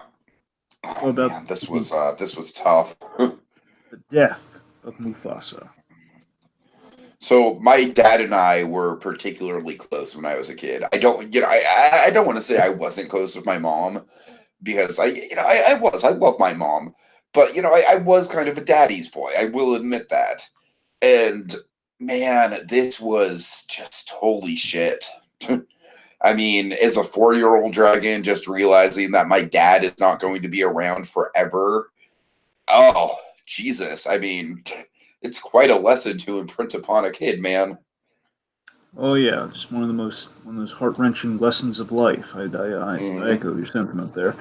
So, so of course, I gotta admit, the one thing in the scene is like right before it happens, though, so it's fine. I gotta admit, Simba, little gullible.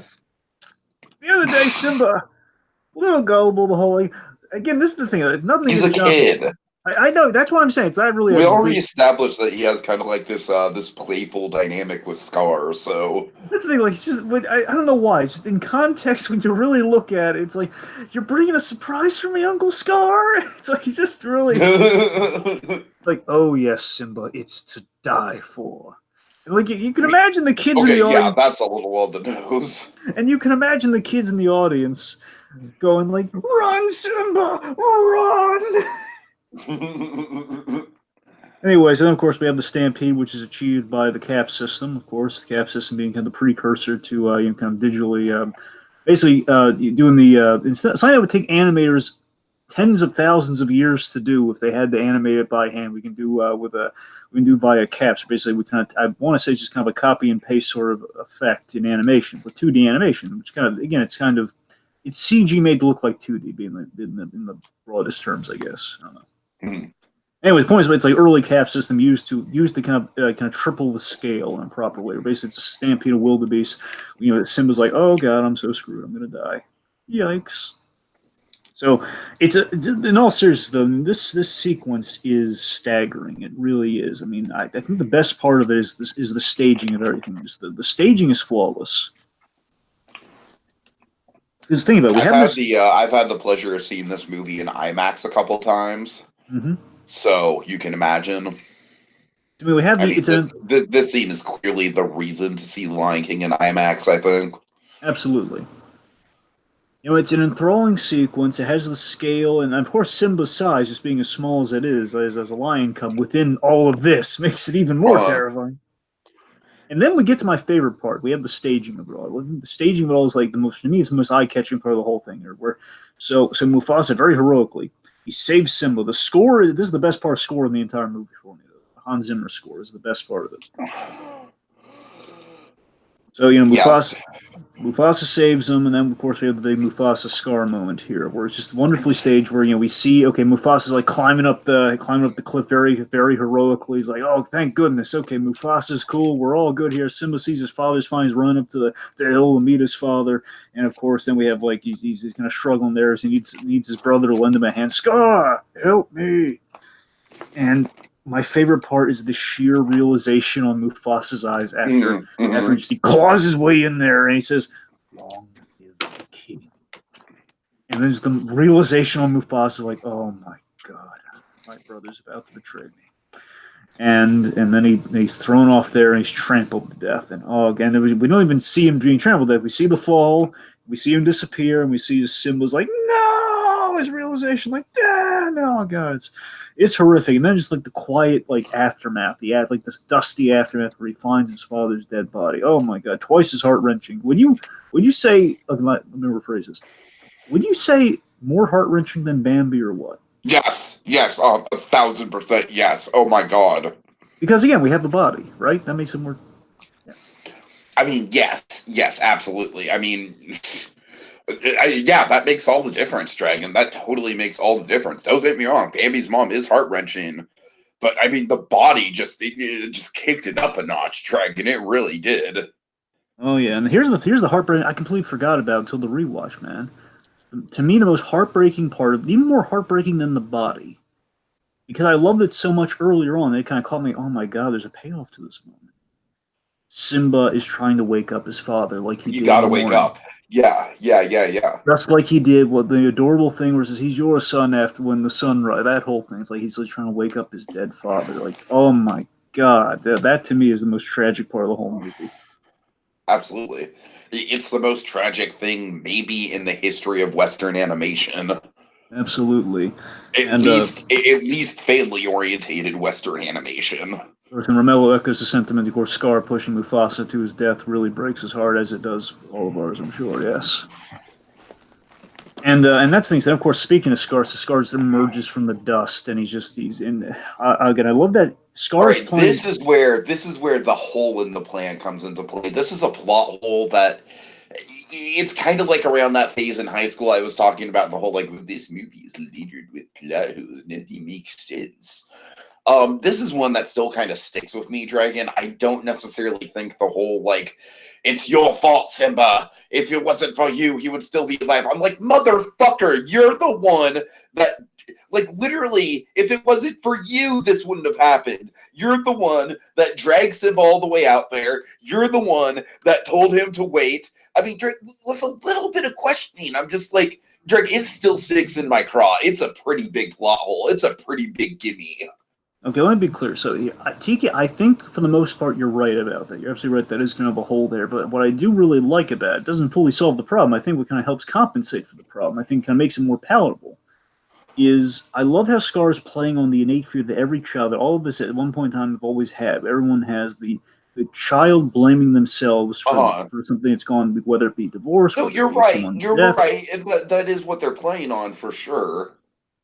I mean, I say you're right, T. Again, it doesn't solve the fact let's that put a pin in it because I think I'm going to have way more to say about that when we get into the third act. I think in the first act it works because you're right. It is like the trusting adult emotionally manipulating the child. In the third act, I think it becomes alarmingly problematic, and we'll get into that. Right. So again, the point is like, all right. So let's see. Right. So of course, Simba blames himself there, and of course, and I love that Scar's advice is Scar's philosophy as well as kind of his plan with Simba here, kind of the coalesce where he's saying, don't face your problem directly, avoid it, run. He advises him to run. Of course, he advises him to run when the hopes he's going to get killed, but regardless, he's telling him to run away from his problems. And think about what happens with Simba in Act 2 and onward. In Act 2 specifically, Simba tries to run away from his problems. Again, per Scar's advice. It's still putting some trust in Scar there. Sure. So, he runs, of course, and then we have this. To me, I completely forgot how horrifying this was, especially if you're a kid. So he runs, so he's being chased by the hyenas, the very same from the elephant graveyard. And, yes. and of course, when he runs off, and basically the end of Act 1 here is, they say, don't come, essentially saying along the lines of, don't come back or we'll kill you. You tell a kid, like, you come back home, we're going to kill you. Like, any kid who lives in a bad neighborhood. No, you're right. That is pretty raw, Dragon. You're right. I didn't really think about that. Any kid who lives in a bad neighborhood can relate to that. Oh, absolutely, for sure. Horrifying. All right. So that brings us to Act 2, which is going to go by like that. Okay, so Act 2, we again a lot of darkness dropped on us at the end of Act 1. There, man, like death, trauma, a lot of stuff. Nazi imagery. Yes, even not that. The least of which. Yep. Corporate symbolism, the whole thing. Oh God. So, we need some levity, and enter the source of levity, Timon and Pumbaa. Let's give those guys a show. Timon and Pumbaa. Sorry. All right, Dragon. Here's my thesis on Timon and Pumbaa.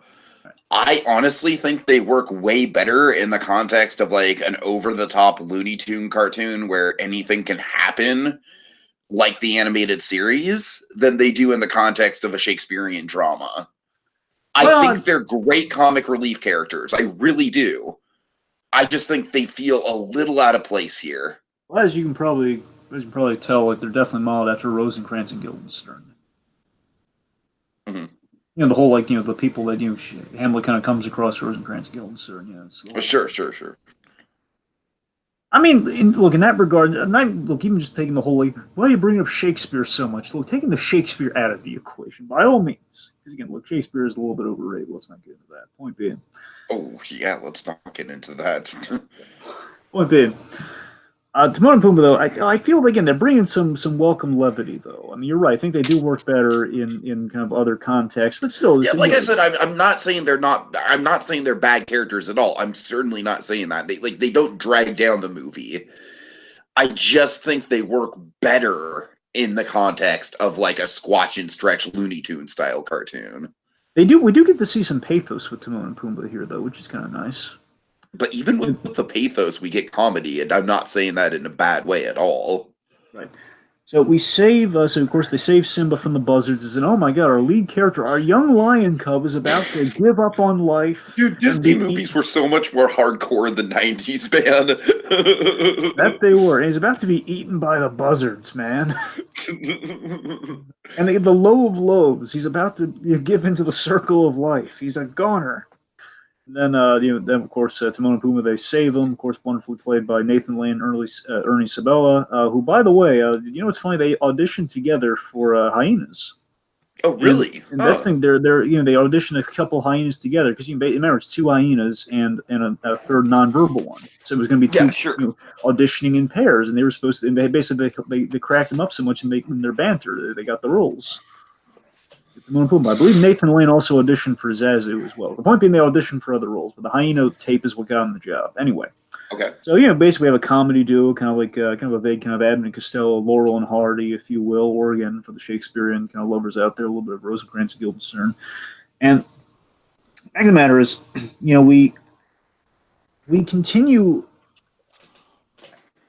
Right, basically, I feel with Timon and Pumbaa, we get to continue the vibe that we were getting teased with you just can't wait to be king, and a little bit of the tone with the hyenas and the jokes the hyenas would make. And that's kind of where Timon and Pumbaa that's kind of the niche that they live in. They're again kind of the more playful Disney kind of infused moment of this big epic tale. We have kind of the regal Disney animation, we just have the playful Disney animation. That's kind of with Timon and Pumbaa. Of course, that brings us to a big set piece. But again, it feels very kind of a part one that could be buddy buddy with Just Can't Wait to Be King. Akuna Matata. Yeah, this one I'm not feeling. Really, at all? um, it's okay. I mean, I will say that I like the montage on the waterfall, although I don't exactly like what comes of that. But I don't know, Dragon. I'm not saying this is why it's not my cup of tea, but like it's certainly no, I can't. I just can't wait to be king. I I, I mean, it's certainly overplayed. You can admit that, right? Well, yeah, sure, but yeah, again, as I said earlier, again, I know this song for Toy Story before I even know the song. If I'm being frank, Right, it's right. again just I mean, it was that big. It was another it was another prime. It was another Disney spinoff, so to speak. And it was another other films correlating to Disney. So honestly, I think that's probably why I it's not really my cup of tea. And honestly, I think some of the comedy is like maybe a little too broad, like the whole like when I was a young warthog. I never really loved that part because it's literally the first fart joke in a Disney movie, and I don't like the precedent that it's set. I look honestly on the rewatch. The fart jokes don't And hold. not to mention it breaks up the song, which kind of bothers me. Well, here's the thing. Okay, so one, I will say the fart jokes don't hold up nearly as well as I remember them to. I gotta be Gee. honest. And look, I can appreciate bathroom humor if it's done well. If it's done well, I can appreciate a If cheap it's joke. done tastefully, and Timon and Pumbaa's bathroom humor is not really tasteful. That's the Tasteful thing. or humor, tasteful or really well conceived. This, Right, right.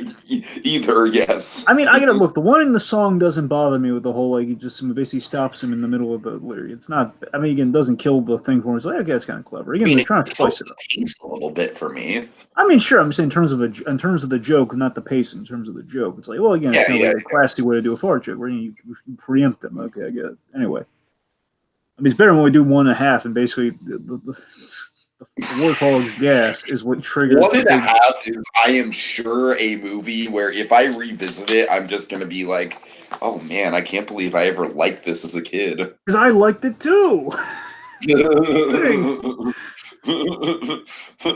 What the whole it triggers the bow from Circle of Life opening. The idea's like they were Okay, I supposed will say we definitely need to discuss Lion King one and a half, probably sooner rather than later. to. Anyway, so the matter is.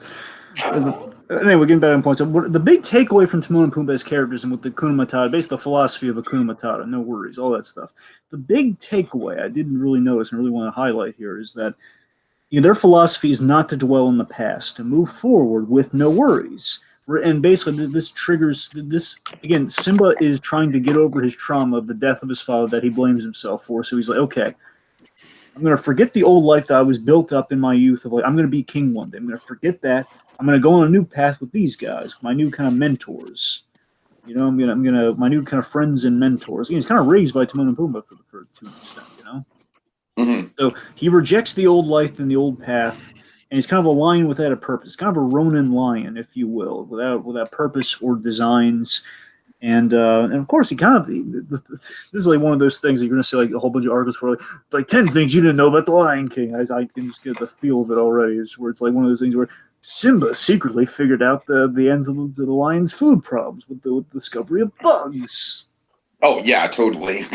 Where again, in discovering that lions can eat bugs and be satiated, he kind of solved the whole circle of life problem. Where again, the bug population is going to go extinct, but hey, right. it'll do in a pinch.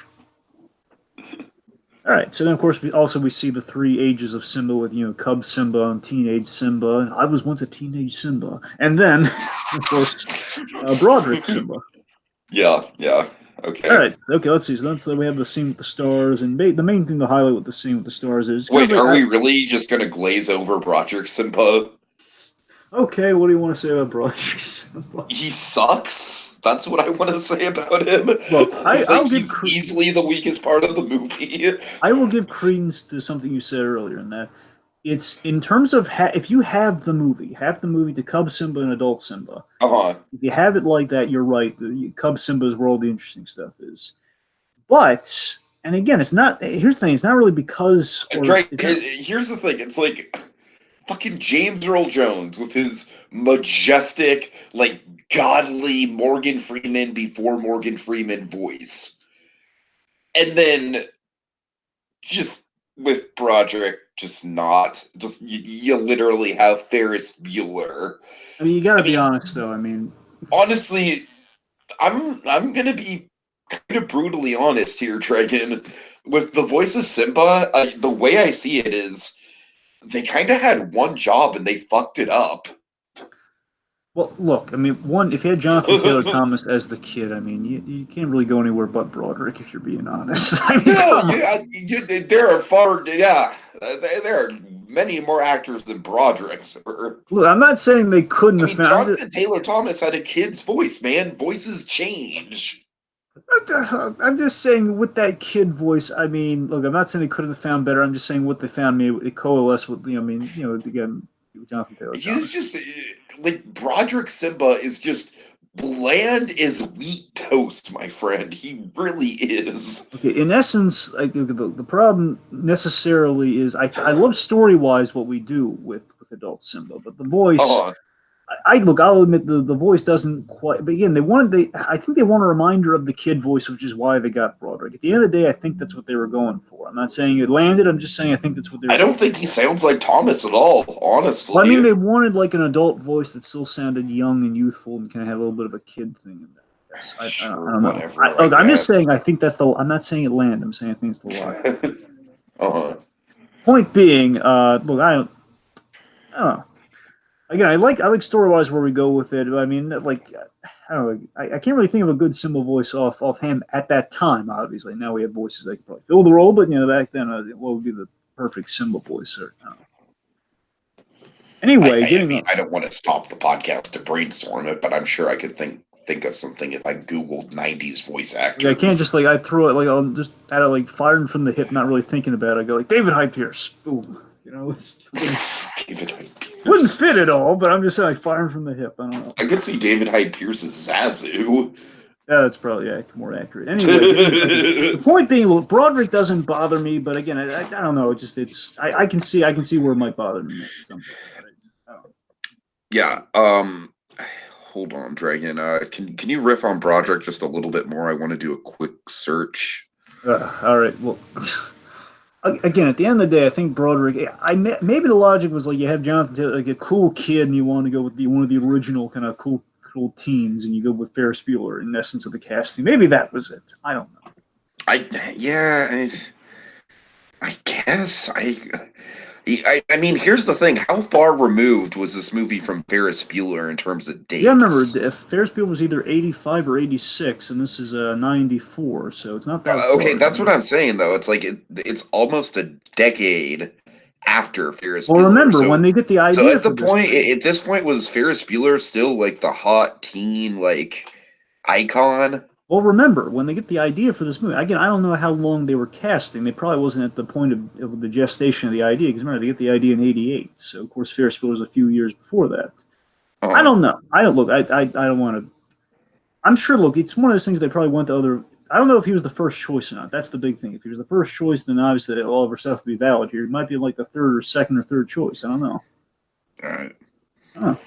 I'm trying to look up fucking movies that Jonathan Taylor Thomas has directed, Why are you doing and this now? Come on, man. because it's the last time that we can talk about Jonathan Taylor Thomas. That's why, because we're transitioning out of Jonathan Taylor Thomas. Yeah, fuck it. I'm not seeing anything. I honestly, I don't think that Jonathan Taylor Thomas ever directed anything. That's the thing. I could have sworn it was like he had intentions to direct it and he never did. Oh wait, hold on. Director one. Okay. What is it? He directed 3 episodes of the TV series Last Man Standing. Which, of course, is Tim Allen's show. And Right. Tiki, I don't know if you're aware of this, but Tim Allen, he felt, he always felt a little. It felt.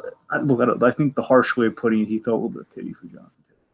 Okay. The fact of the matter is, I mean, he always, he basically felt heartbroken when Jonathan Taylor Thomas left, but he, kind of, abdicated for him. Well, he wants to do his own thing. It was kind of, anyway, getting back on point though, off all the Broderick stuff. Again, Broderick, he was fine. I can see where people don't like him. That's fine. He was fine. He's fine. All right. Anyway. Right. So the stars scene. So, basically, they're under the stars, and there's kind of this lingering. I like there's a lingering connect to the past with his father and kind of his role of king. When they're speculating, what do you think those sparkly things in the sky are? They fireflies? They, of course, Pumbaa has I think they're like balls of gas far away, Timon. Well, I mean, that's the gag, is that they're stars, and what Pumbaa is describing is literally what a star is. Yep. I don't know. I never thought that it was ambiguous what it was. I always thought it was it was literally stars. But anyways, also Dragon, I'm sorry. Can we just riff on the whole sex thing for a minute here?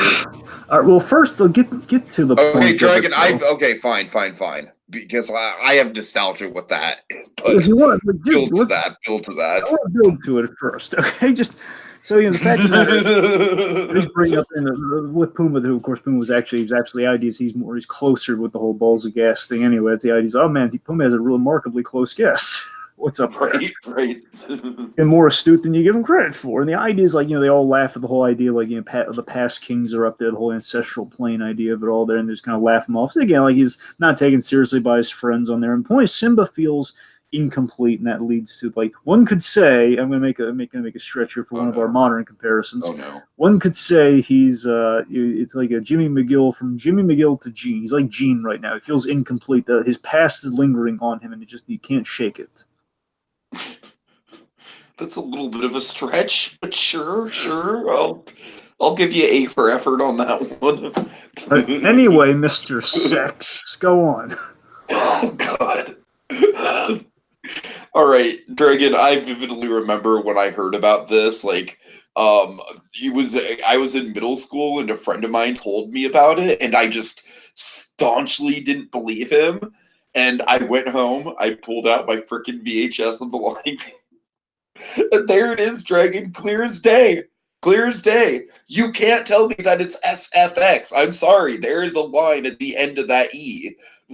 It spells out sex in the dust. All right, it is very clearly a subliminal thing. I don't want to say that. It is very.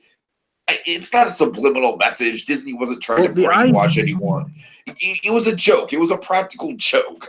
Well, the idea was they were going to put the Vex guys were going to reportedly the guys were going to put in special effects, but again, basically it animated wrong, so it looks like sex, and they're stuck with. That's what I heard, at least. I feel like that's the story. I don't necessarily believe the story, because when you look at it, it very clearly Well, again, it's just basically if you had remember the only thing that's going to really screw that up is you have one line at the end of the F, and the thing's there. So Right. But Anyway, the point being, okay, so all weird stuff aside here, getting back on point. So Nala comes back into the fray. A little reunion with Nala, which, by the way, here's the thing I think people kind of undersell. By the way, the fact that Nala doesn't just simply re-enter the fray; she tries to eat Pumbaa. I gotta admit, Tig, it's been a long while since I've watched The Lion King from start to finish. I gotta be honest, I kind of forgot that part. Right. I was a little taken aback by, like, oh my god, she's trying to eat the circle of life, man. She's the question. I mean, they don't really get into it. I wonder if she's trying to hunt Pumbaa for everybody. Again, the idea is like the whole like the scarcity of food at that Pride Rock. I wonder if she's doing it for that reason or just like for herself. Like, well, I'm here. Let's get a bite to eat.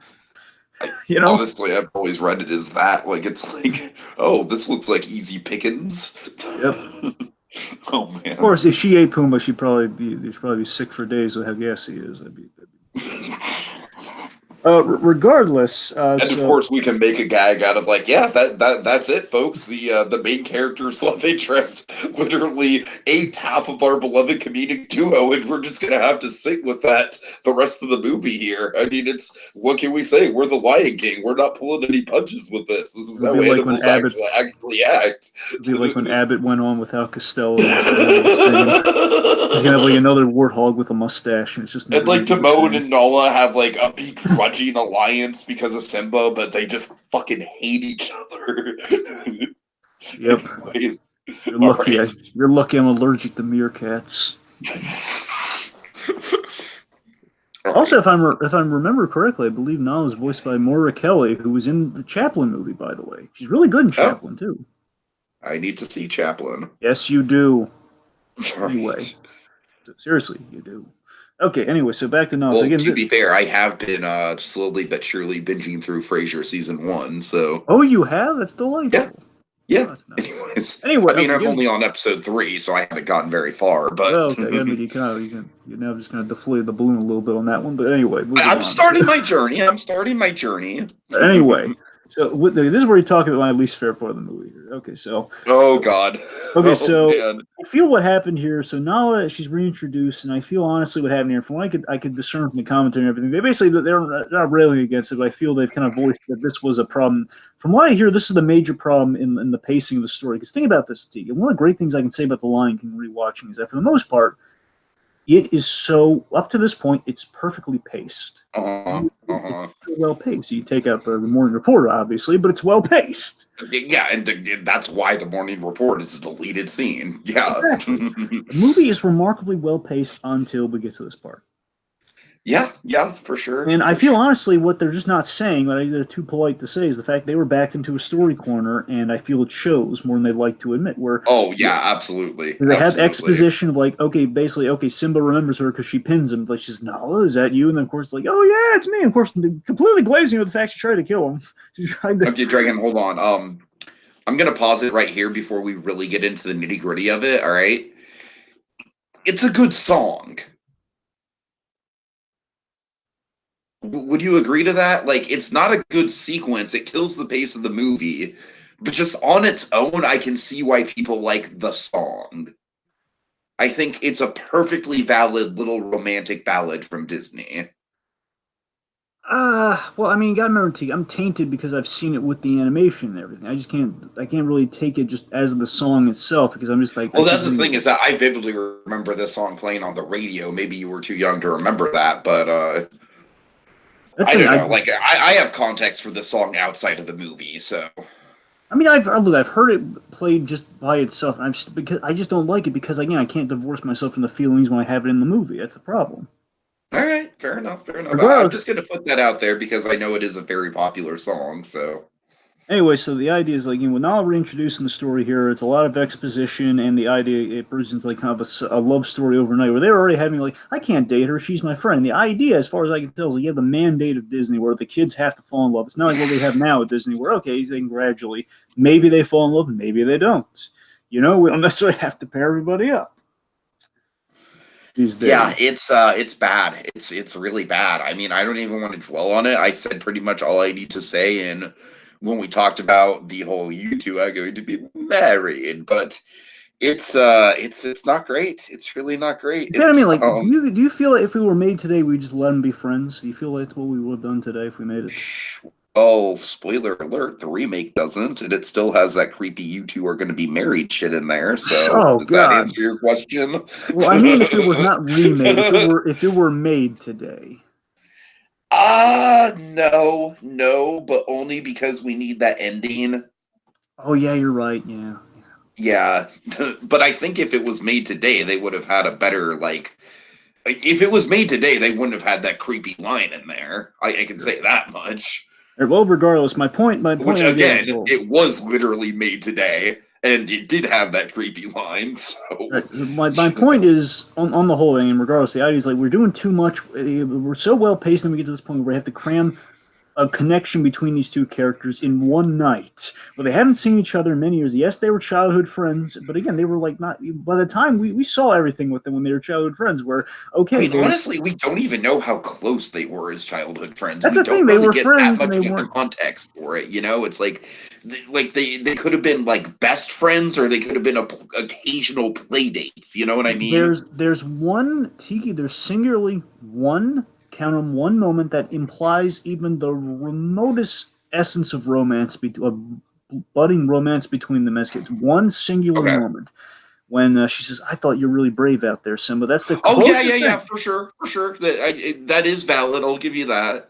That's about it. Now, again, Uh I'm huh. not saying you can't. I'm saying you can't do it overnight after they haven't seen each other for years. That's what I'm No, I mean saying. you're not wrong. It's like they do have that one moment, and I think that is a sweet moment. I do, Yeah.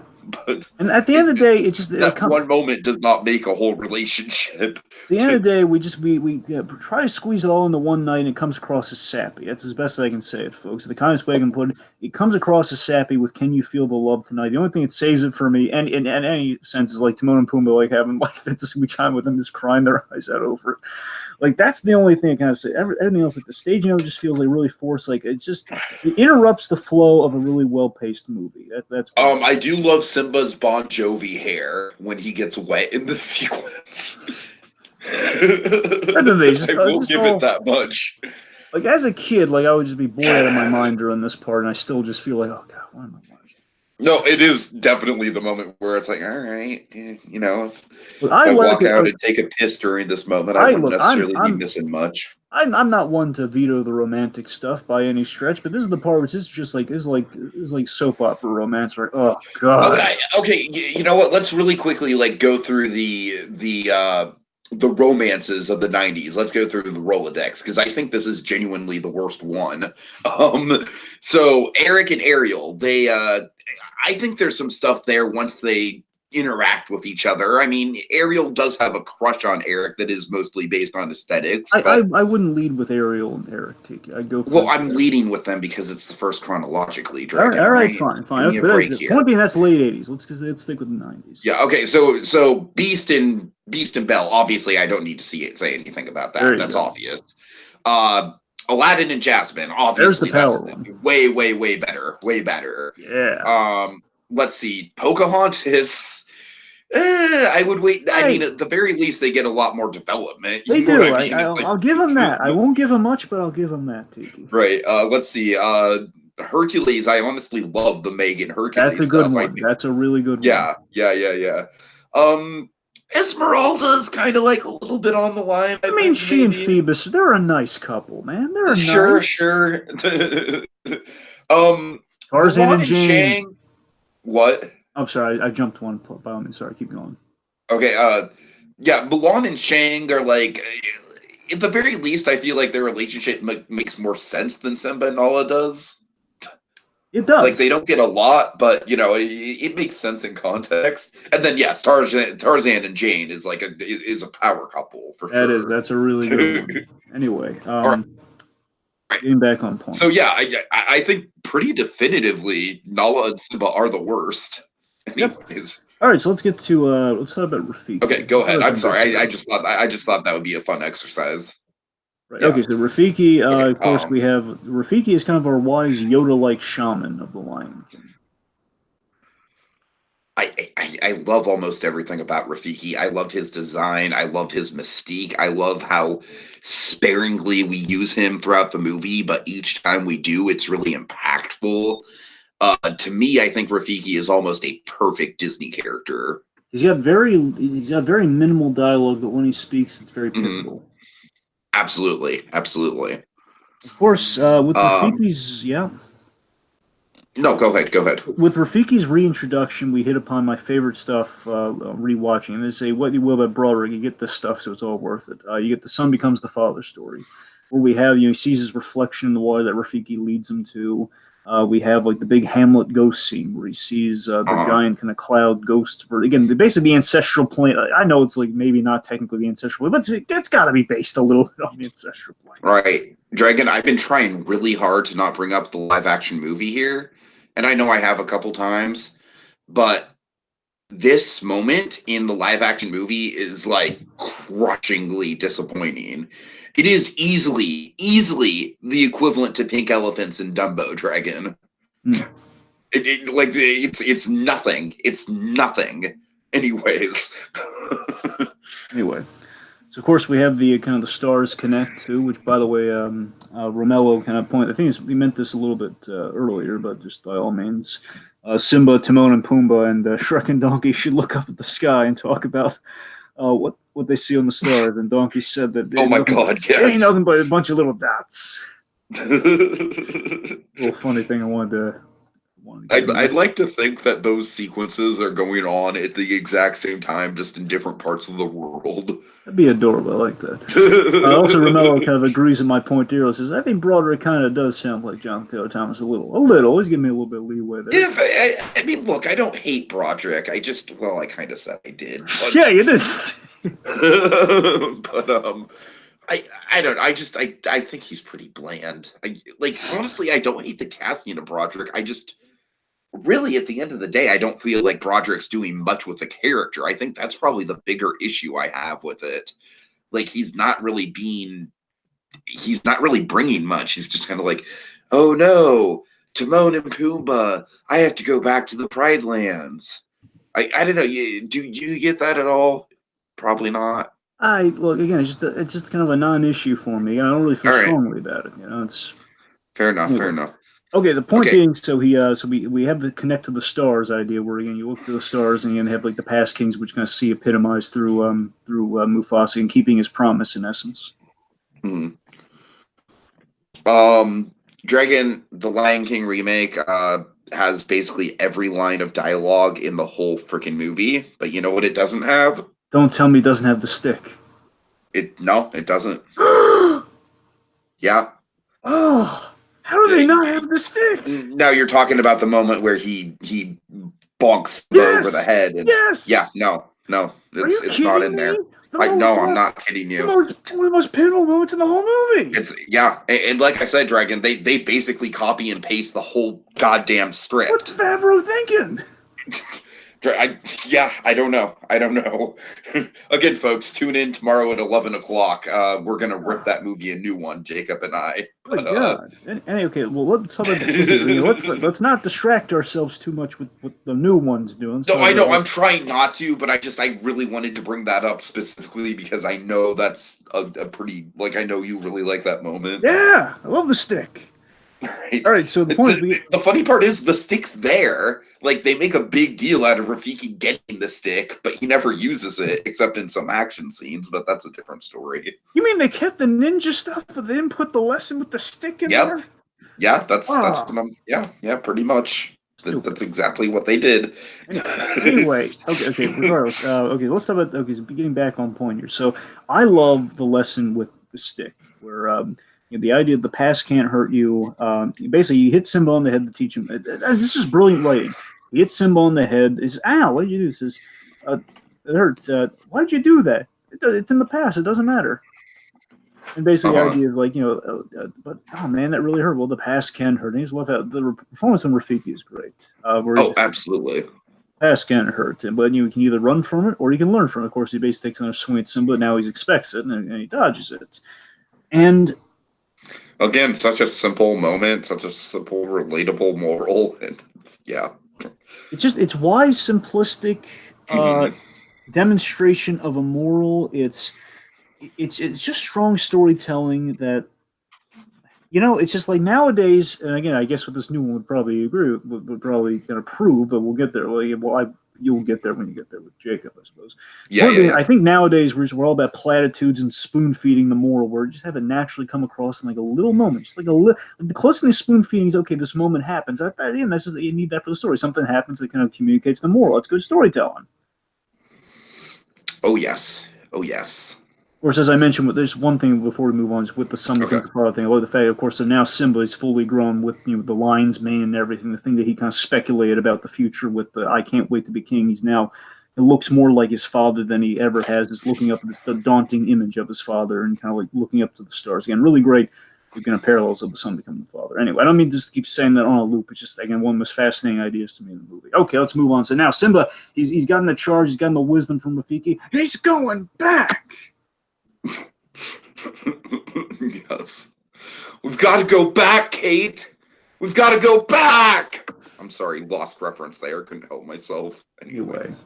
so Act Three, which really not a lot there. He returns to Pride Rock. And let's just talk about the state of Pride Rock. So let's analyze Scar's leadership just for a mere moment here. Okay, So first of all, again, we already mentioned it, but I love the Zazu stuff in these bits. yep, The small world bit has always killed me. it's so Like I funny. will never not laugh at that. It's a small. I was having a Rowan Atkinson sing it. It's a small world after. Oh, Oh the no, old. no, anything but that one. Okay, okay. Let's see. So there's a gag on one of those virtual safaris, man. I'll tell you, it's pretty funny. Anyway, Is it the Jungle Cruise one? no, it's not on the first. I think it's on 1.5. I think they do that. Okay, okay. Anyway, so here's the thing. So I I'm just kind saying of if it was related to Small World and it was on the Jungle Cruise one, that would be pretty cool. But anyways, it's not water based, but I believe they do something akin to Small World one. okay, okay. Anyway, so I kind of I wanted to know like is there any like kind of like thing in the movie where it explains like how Scar screwed up so badly? There is actually a detail. It's quite fascinating. The idea is that again the lion it's still a problem, bear in mind, but it's just still like, okay, at least they gave it some thought here. Where the idea is the lionesses are it sounds like they're going on strike. It sounds like the lionesses refuse to hunt for Scar because they don't like him as their king. It's either that or they've run out of food. And again, unfortunately, we're not getting enough detail. This is the kind of stuff that I wish we got a little bit more detail. Like, why exactly? How did things go so wrong? Because I think the idea, and they don't That's say what I'm it. talking about with the screen time thing. Like that's some of the stuff I would like to fill in the holes with Scar. Yeah, like the hyenas, yeah, I think the idea, at least the logic I'd put it to, is that okay, Scar kept his deal to the hyenas, and there's more hyenas than there are lions. Therefore, the hyenas ate most of the resources that were hunted, and kind of diversified to the hyenas. And Well, that's why they're that's why I hate to give it credit, but the remake does get into this a little bit more. and that's the thing. I mean, again, but we don't know this for certain here. And again, the idea is like, why the lioness? It kind of raise the question: why the lioness is refusing to hunt because they need food too? And like, regardless, like, Right, how did the right. land get so decrepit and horrible? Is he watering the plants? Like, what's going on here? It's Dragon. The land is decrepit because it's symbolic. All right, it's really that simple. I know what the symbol. I actually looked into this. So the symbolism actually is the reason. I mean, there's a story reason for why it's like that. I mean, there's no actual like logistical reason. It's the reason that the old adage is that the king restores the land. That's figuratively the king. The true king will restore the land, which is why the true king is not there. Scar is a false king. That's why the land's all decrepit and withered and everything. Also, I'll give you an even more real world example. It could just be bad timing, and they just like Scar's rain happened to hit on a particularly dry summer.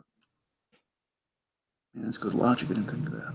Yeah. Hey, what about that? Maybe it's Yep. not Scar's fault at all. Anyways, because I will Yeah. say, Dragon, there are hills in my area with like nature trails and stuff. And if it's been a particularly dry summer and I go up there, it's like all barren and brown and depressing. But if there's been a lot of rain and I go up there, it's all nice and green. So I honestly think it's like I think that's probably the logic, honestly. Well, at the end of the day, the impression I get is that it's leadership with he has leadership with ambition. Like, he had the ambition to be a leader to get. Sorry, let me rephrase that. His leadership is he had the ambition to get there, but he has no capability beyond that. Like, he has no like. I don't know what I'm doing now. I'm just like I just want to be in charge, but I have no idea what to do now. Uh, All right, so the truth. So let's the big kind of like reveal of the truth here with okay, wait, hold on. Are we? Simba's I return. want to make sure. I'm sorry, I don't know quite where to fit this in, and I want to make sure we don't pass over the Timon and Pumbaa stuff in Act 3. I'm gonna work it into the action, but I mean, by all means, I Into the know. climax. Okay, that's I fine. mean, I That's know fine. it's before the climax, so I was gonna factor it in there with the. Okay, no, that's fine. I just want to make sure we didn't pass it over. All right, so let's start. So basically, the big scene where Simba returns, his mother gets hit. He's like, "No," and he comes back, and he's Okay, being this taken. is where the logic gets super problematic, dude. All Before you right. get there, we have one really awesome moment though. One Okay, really okay. awesome bit there. I love the bit, and again, I think it's pulled classically from Hamlet. I don't care. I just love it. It's this bit where Simba returns again. The whole son becomes the father thing. He looks just like Mufasa, and Scar's so panicked, like, "Oh God, Mufasa! It can't be." It's like, yes, Uh-huh. That is good. That is good. You're love right. it. You're right. Okay, go on, hit him with it. Okay, it is super it's problematic in a couple areas, man. It really is. All right. Oh man. Ooh. Look, this movie, I mean, you could hear me almost get teary-eyed about it when I was talking about my nostalgia for it. I still think it's almost a near perfect Disney movie. But Dragon, this might be the most unperfect part of it, man. This really rubs me the wrong way, all right? So not only does Simba, after his big revelation and talk with Mufasa in the sky and everything, just completely go back into like Dragon, isn't the point? Isn't the point of this conversation with Mufasa in the clouds that he's not to blame for Mufasa's death? Like, isn't that the big point of what he learned? Like, it bothers the ever living hell out of me that Simba is still gullible enough to he hasn't learned anything, Dragon. Like, I get that. I totally get him being emotionally manipulated as a kid, but he's had a whole adulthood to think about it and ponder it, and he really should have come to the conclusion that yeah, Scar fucking told me to be there. It's not my fault at all. Well, But what really rubs me the wrong way, Dragon, what really rubs me the wrong way is after this whole time with Scar as the leader. I'm sorry I'm getting passionate about this, but this is really just it's problematic as hell. So Scar is a terrible leader, but man, Sarabi is so fucking quick to turn on Simba. It bothers me so much. All right, I'm sorry. Your thoughts? okay. First of all, if you're asking, was Mufasa an actual ghost that could tell him like, no, Scar killed me, man. It's not your No, no, fault. no. I'm not saying that. I'm just saying that, the whole point of, I just implied that, that in that moment, Mufasa doesn't literally say, oh, and by the way, Scar killed me. It was totally not your bad. It's I'm not saying that. They don't spell it out like that, but I'm saying, his big arc of, going back to Pride Rock all triumphantly and everything, you would think that in part of that, realizing something that should be pretty simple, you know, maybe if they justified it more of given Scar a more believable reason why it might be Simba's fault, but no, it's just simply the whole if it wasn't for you, he would still be alive.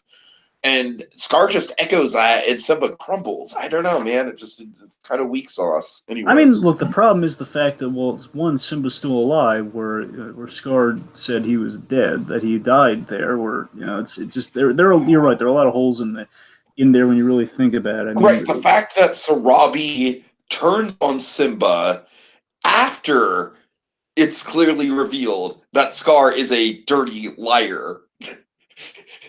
It's so bad. It's so bad.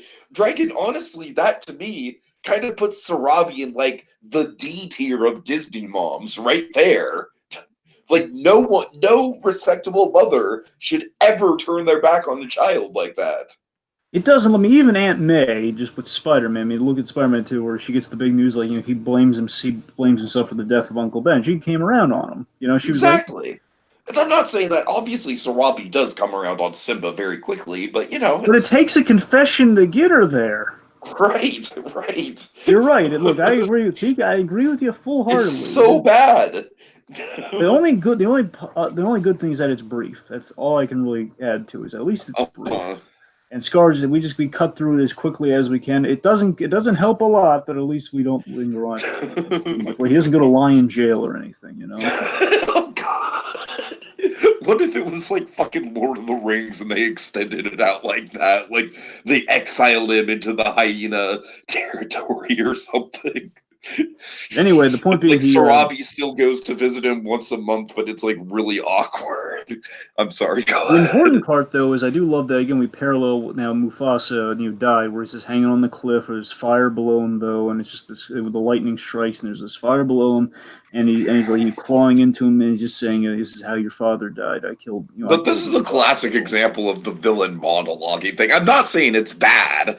I'm just saying it's a classic example of the trope. You know what I mean? This is exactly what Syndrome was talking about. Exactly.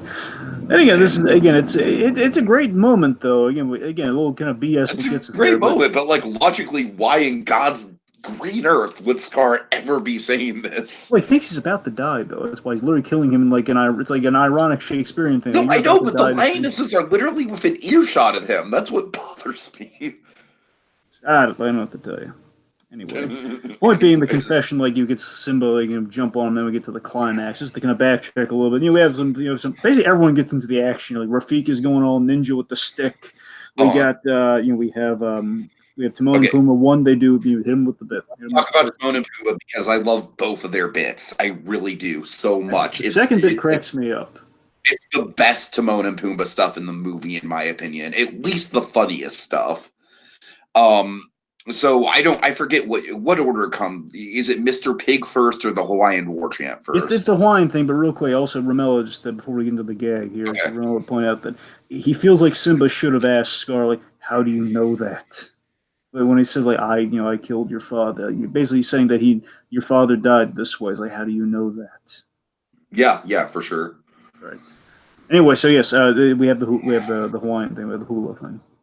Okay, so the hula thing is, it's right up my alley, man. I think it's even funnier as an adult than I did as a kid. They need a I, distraction to get the Scar, therefore they need like a I little mean, hula. is it absolutely like tonally inconsistent with what's going on? Yeah, sure, but I don't care because it's so funny. One could argue um, that's what gets us the Timon and Pumbaa show, though. One could argue, sure, sure. And then Dragon, fucking Mr. Pig.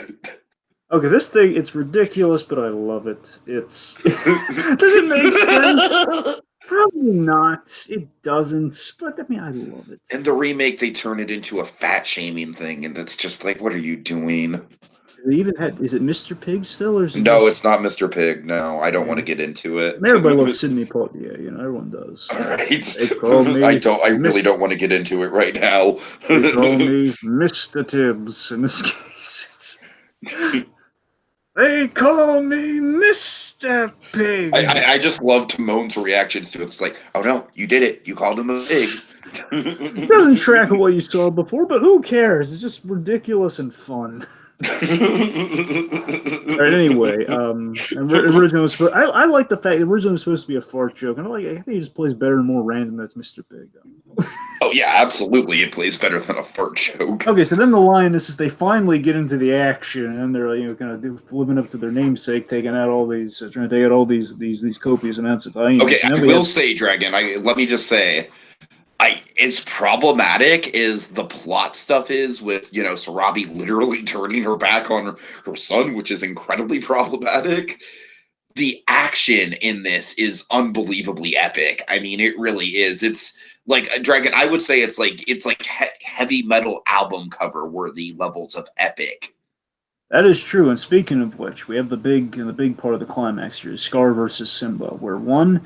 It's Again, so good. It's so good. I love Scar's demise. Scar's fate is perfect, I feel. Oh my god. Think about this. So again, Dragon, it never ceases to shock me how brutal it is.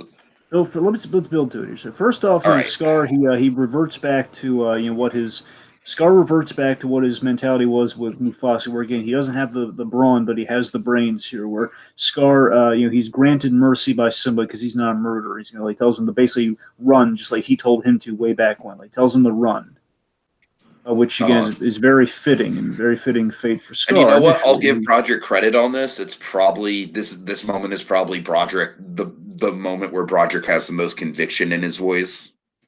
Sure. So anyway, so Scar Scar leaves, and of course, as he does, there's oh yes, Simba, you're very merciful, very good king. As he leaves, he then of course, being the trickster that he is, being the very Loki-esque, just kind of dirty. He basically plays dirty because that's what he can't physically beat Simba, but he can get the advantage over Simba by playing dirty. He throws the fire in his face, and he just tears into him. Then we have the album cover shot where basically he jumps out of the fire, and then we get the slow mo. We have kind of like I mean, there's a couple album cover shots in here, Dragon. It's not just that one. That's a good one for sure. But I mean, there's that. There's the slow there's mo a kind of. shot where both of them are kind of lunging at each other. That's what I'm saying. Well, I'm sorry. I've jumped ahead. I feel so bad for here. We basically have like the slow mo kind of battle, and then of course, then the last Yeah, move of yeah, the film. yeah. The Scar's undoing is he kind of goes for the high ground, to put in Star Wars terms, where he basically jumps from the fire, and Simba, basically kind of like as mid leap, he basically gets on his back, and he basically kind of like almost like Cirque du Soleil's him off Pride Rock, and onto like the lower tier where the hyenas. He basically trashed off the hyenas. In saving his own skin, he blamed it on the hyenas. There are real enemies. Again, going back to the pitch of the movie, the hyenas are the enemies. And of course, he's in this very kind of hell resembling kind of like rock. Red, basically, it's a red coating on everything now, with fire surrounding them, rocks, and then we have the hyenas, like this army of hyenas. It's like him in a more vulnerable position, like he was in the earlier scene of "Be Prepared," surrounded by hyenas. Says you said where are they enemy? They're turning on him, and just Ed is laughing, surrounded by a whole bunch of hyenas. And Shadow, we imply that Scar has no place to run. He's outnumbered, and he's cold on his deceitfulness in a very hell resembling environment, and he's then basically he's then eaten. Pretty much. And the But, ghosts of Zazu and Pumbaa are like, yeah, that's what it feels like. yep. Anyways. Okay, anyways, then we get basically the nature takes its course once the foreign element is taken out in the form of Scar. So again, Scar as in our kind of like the unlawful king. He's taken out of the equation, and then the rain kind of puts out the fire. Simba. Okay, again, the rain is what convinces me that the shitty circumstances of Pride Rock were more the weather than Scar's actual doing. Sure, but symbolism. Yeah, yeah, yeah. The point is, so Simba takes his natural, as nature takes its course, so does Simba as he takes the place of his father again, becoming his father. He hears like his father say, "Remember." Then he finally the thing that's confounded him through the whole movie, give him the proper lion's roar. He gives a roar just like his father. It's moving stuff. It really is.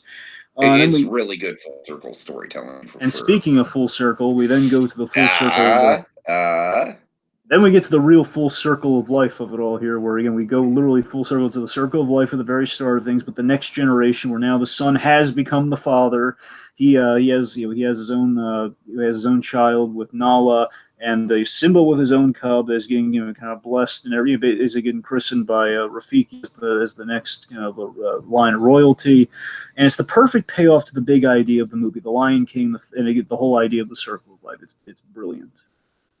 all right. And that's where the movie ends. So, final thoughts. Yeah. I mean, I feel like we covered it pretty thoroughly, Dragon. I don't have much more to add, but I think this is, like I said, it's not my favorite of the Renaissance movies. It's really not. But in terms of like movies that are significant to my life, I mean, it's up there with like, it's up there with like the Jurassic Parks and what's another example?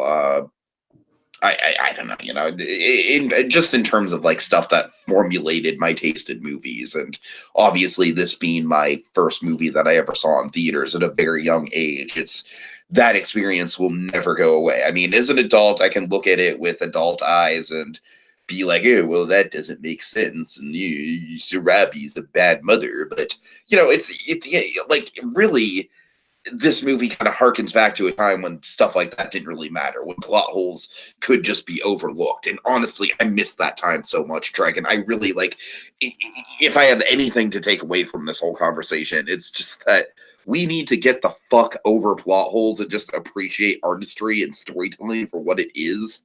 I like, it's one of the things in movie journalism and criticism that's really starting to bother me. I don't mean to get all my soapbox on this at the end here, but I really do feel like in our conversation, it's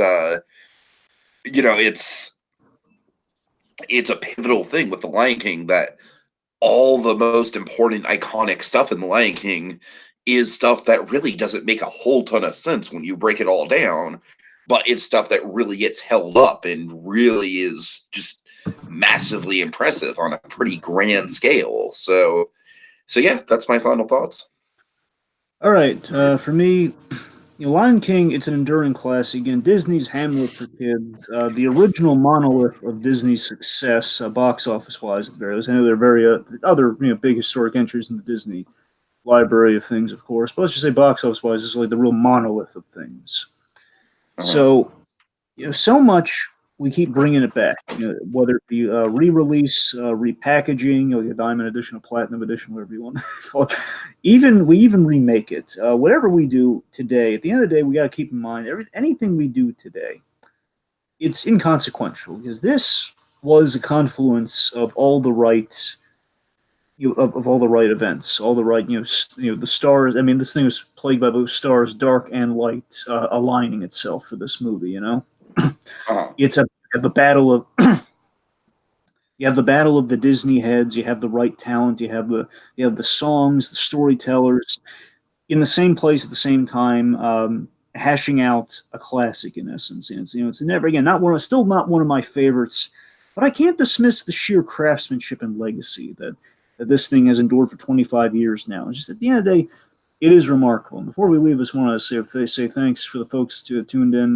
Pink Pearl, Disney Wishes, Romello Malone, and Nerd Thanos fan, who kind of joined us a little bit late. Hopefully, we'll go back and we'll watch the thing from start to finish. But Nerd Thanos. Dominic never showed up. Well, I mean, not as far as I can see, but again, more than welcome to kind of check it out. Yeah, I mean, I'm just kind of surprised because he retweeted my tweet about this, but that's okay. I'm sure he has stuff to do. Anyways, all right. Oh wait, go ahead. One last observation. Did you guys notice the difference at the end of The Lion King? Rafiki carries Simba and Nala's newborn baby at the end, and in the beginning of Lion King 2, Simba and Nala carry their newborn. So a little inconsistency. Do they really? No, I didn't notice that. That's a wise call, Romello. I did not. I didn't catch that. Anyways, okay, Dragon, just to kind of set the stage, honestly, man, I'm kind of itching to do some more Lion King podcasts. I really am. I don't want to guarantee it like in the immediate future or anything, but like, there's a lot of material. Like, honestly, I feel like we could get a whole episode just on the Super Nintendo game. At least maybe me and Jacob, because Jacob's more of a gamer. Of course, the Timon and Pumbaa show, man. I want to revisit that like right now. Honestly, I might watch an episode of that tonight before I go to bed. I can't remember if that's going to be on Disney Plus or not. Honestly, I hope it is. I really do. I want to say it is, but I don't know. Of course, the Timon and Pumbaa safari stuff, and honestly, the sequels. Like, look, I haven't revisited Lion King 2 in a long time. But I'm curious to visit Lion King 2 just because I feel like it's almost inevitable that, because Disney is making sequels to their remakes now, that it's almost inevitable with how much money the Lion King is going to make that there's going to be a Lion King 2. Well, I mean, based on that post-credit scene I heard about for Lion King, I mean, yeah, it's got to do with Lion King 2. Are you joking about that or not? I can't tell. Yeah, yes, I'm joking about it. You were the... Yeah, I'm joking about it. There's no post. Okay, I'm sorry. There's no post-credit scene, but imagine if there were. Dragon, I honestly think it's a little bit of a missed opportunity that there wasn't, because it's not like there's canon stuff that happens after the end of the first movie that we could work in there. Anyway. And honestly, Dragon, I think probably the next Lion King podcast that we should cover really is Lion King 1.5, my friend. If we ever do 1.5, I'm definitely down for that one. I can vouch for that. Well, I think we should do that sooner rather than later. Like, I think we should do that potentially while the Lion King is still in theaters. Okay, well, we'll see where we go on that one. Anyway, so again, Yeah. folks, thanks for tuning in. And of course, the Disney Afternoon Universe is coming to the Disney Channel. Says Nerd Fans. He's asking for covering Comic-Con. Yes, we're not sure exactly how quite yet. We're gonna yeah, we'll definitely cover it. We just need to wait until all the stuff gets rolled out before we have a game plan on how to do it. We're gonna do it all in one big podcast. Yeah. All right. And also, folks, just because we do have multiple people in the chat here right now, I just kind of want to make honestly, guys, just because this might be the last retrospective on a classic Disney movie that we get to do live for a while. So I just want to, in case you guys haven't heard, Hangouts is going away on August 1st. And I love you guys as commenters so much, and it's honestly crushing to me that we're gonna lose that. And so Dragon and I are trying to find workarounds for it. There is YouTube Live, but honestly, Dragon and I are kind of novices, and we really can't wrap our heads around it. There's solutions that we're looking into. Suffice to say, at least I would probably wager to guess for the first month or so, like for August and probably through September, because I've got a big trip in the middle of September. We're still going to be doing content probably pretty much at the same general rate as we do right now. It's just going to be content that's not live. It's going to be content that we have to record on Skype and then upload to YouTube. So the live element, until we figure that out, is going to be gone. But by all means, guys, interact with me in the comments. And we'll shout out comments on the other podcast. By all absolutely, means, absolutely. We still want to make this as interactive as possible. It's a whole thing with Hangouts. I could do a whole soapbox about that, but I don't want to. Point being, folks, it's not by choice, but we're working with the best we can. There are some. Yeah, we're kind of workshopping. But as soon as we can actually figure out the whole how to be live again, we will. But it's just we're seeing how it goes. All right, we might be kind of taking a hiatus from being live, not by choice, but we're definitely not taking a hiatus from content. There will still be plenty of content on the channel. So. And also, Dragon, I really do. I love these podcasts, man, and I'm kind of on a podcasting high right now. I think this was a really good one. I think we had a lot to break down, and man, I'm just feeling nostalgic for all the time that we've had in Hangouts. So I just want to go out on a high note like that. So yeah, thank you guys so much for joining us, and whatever you do, don't call me pig. They call me Mr. Pig.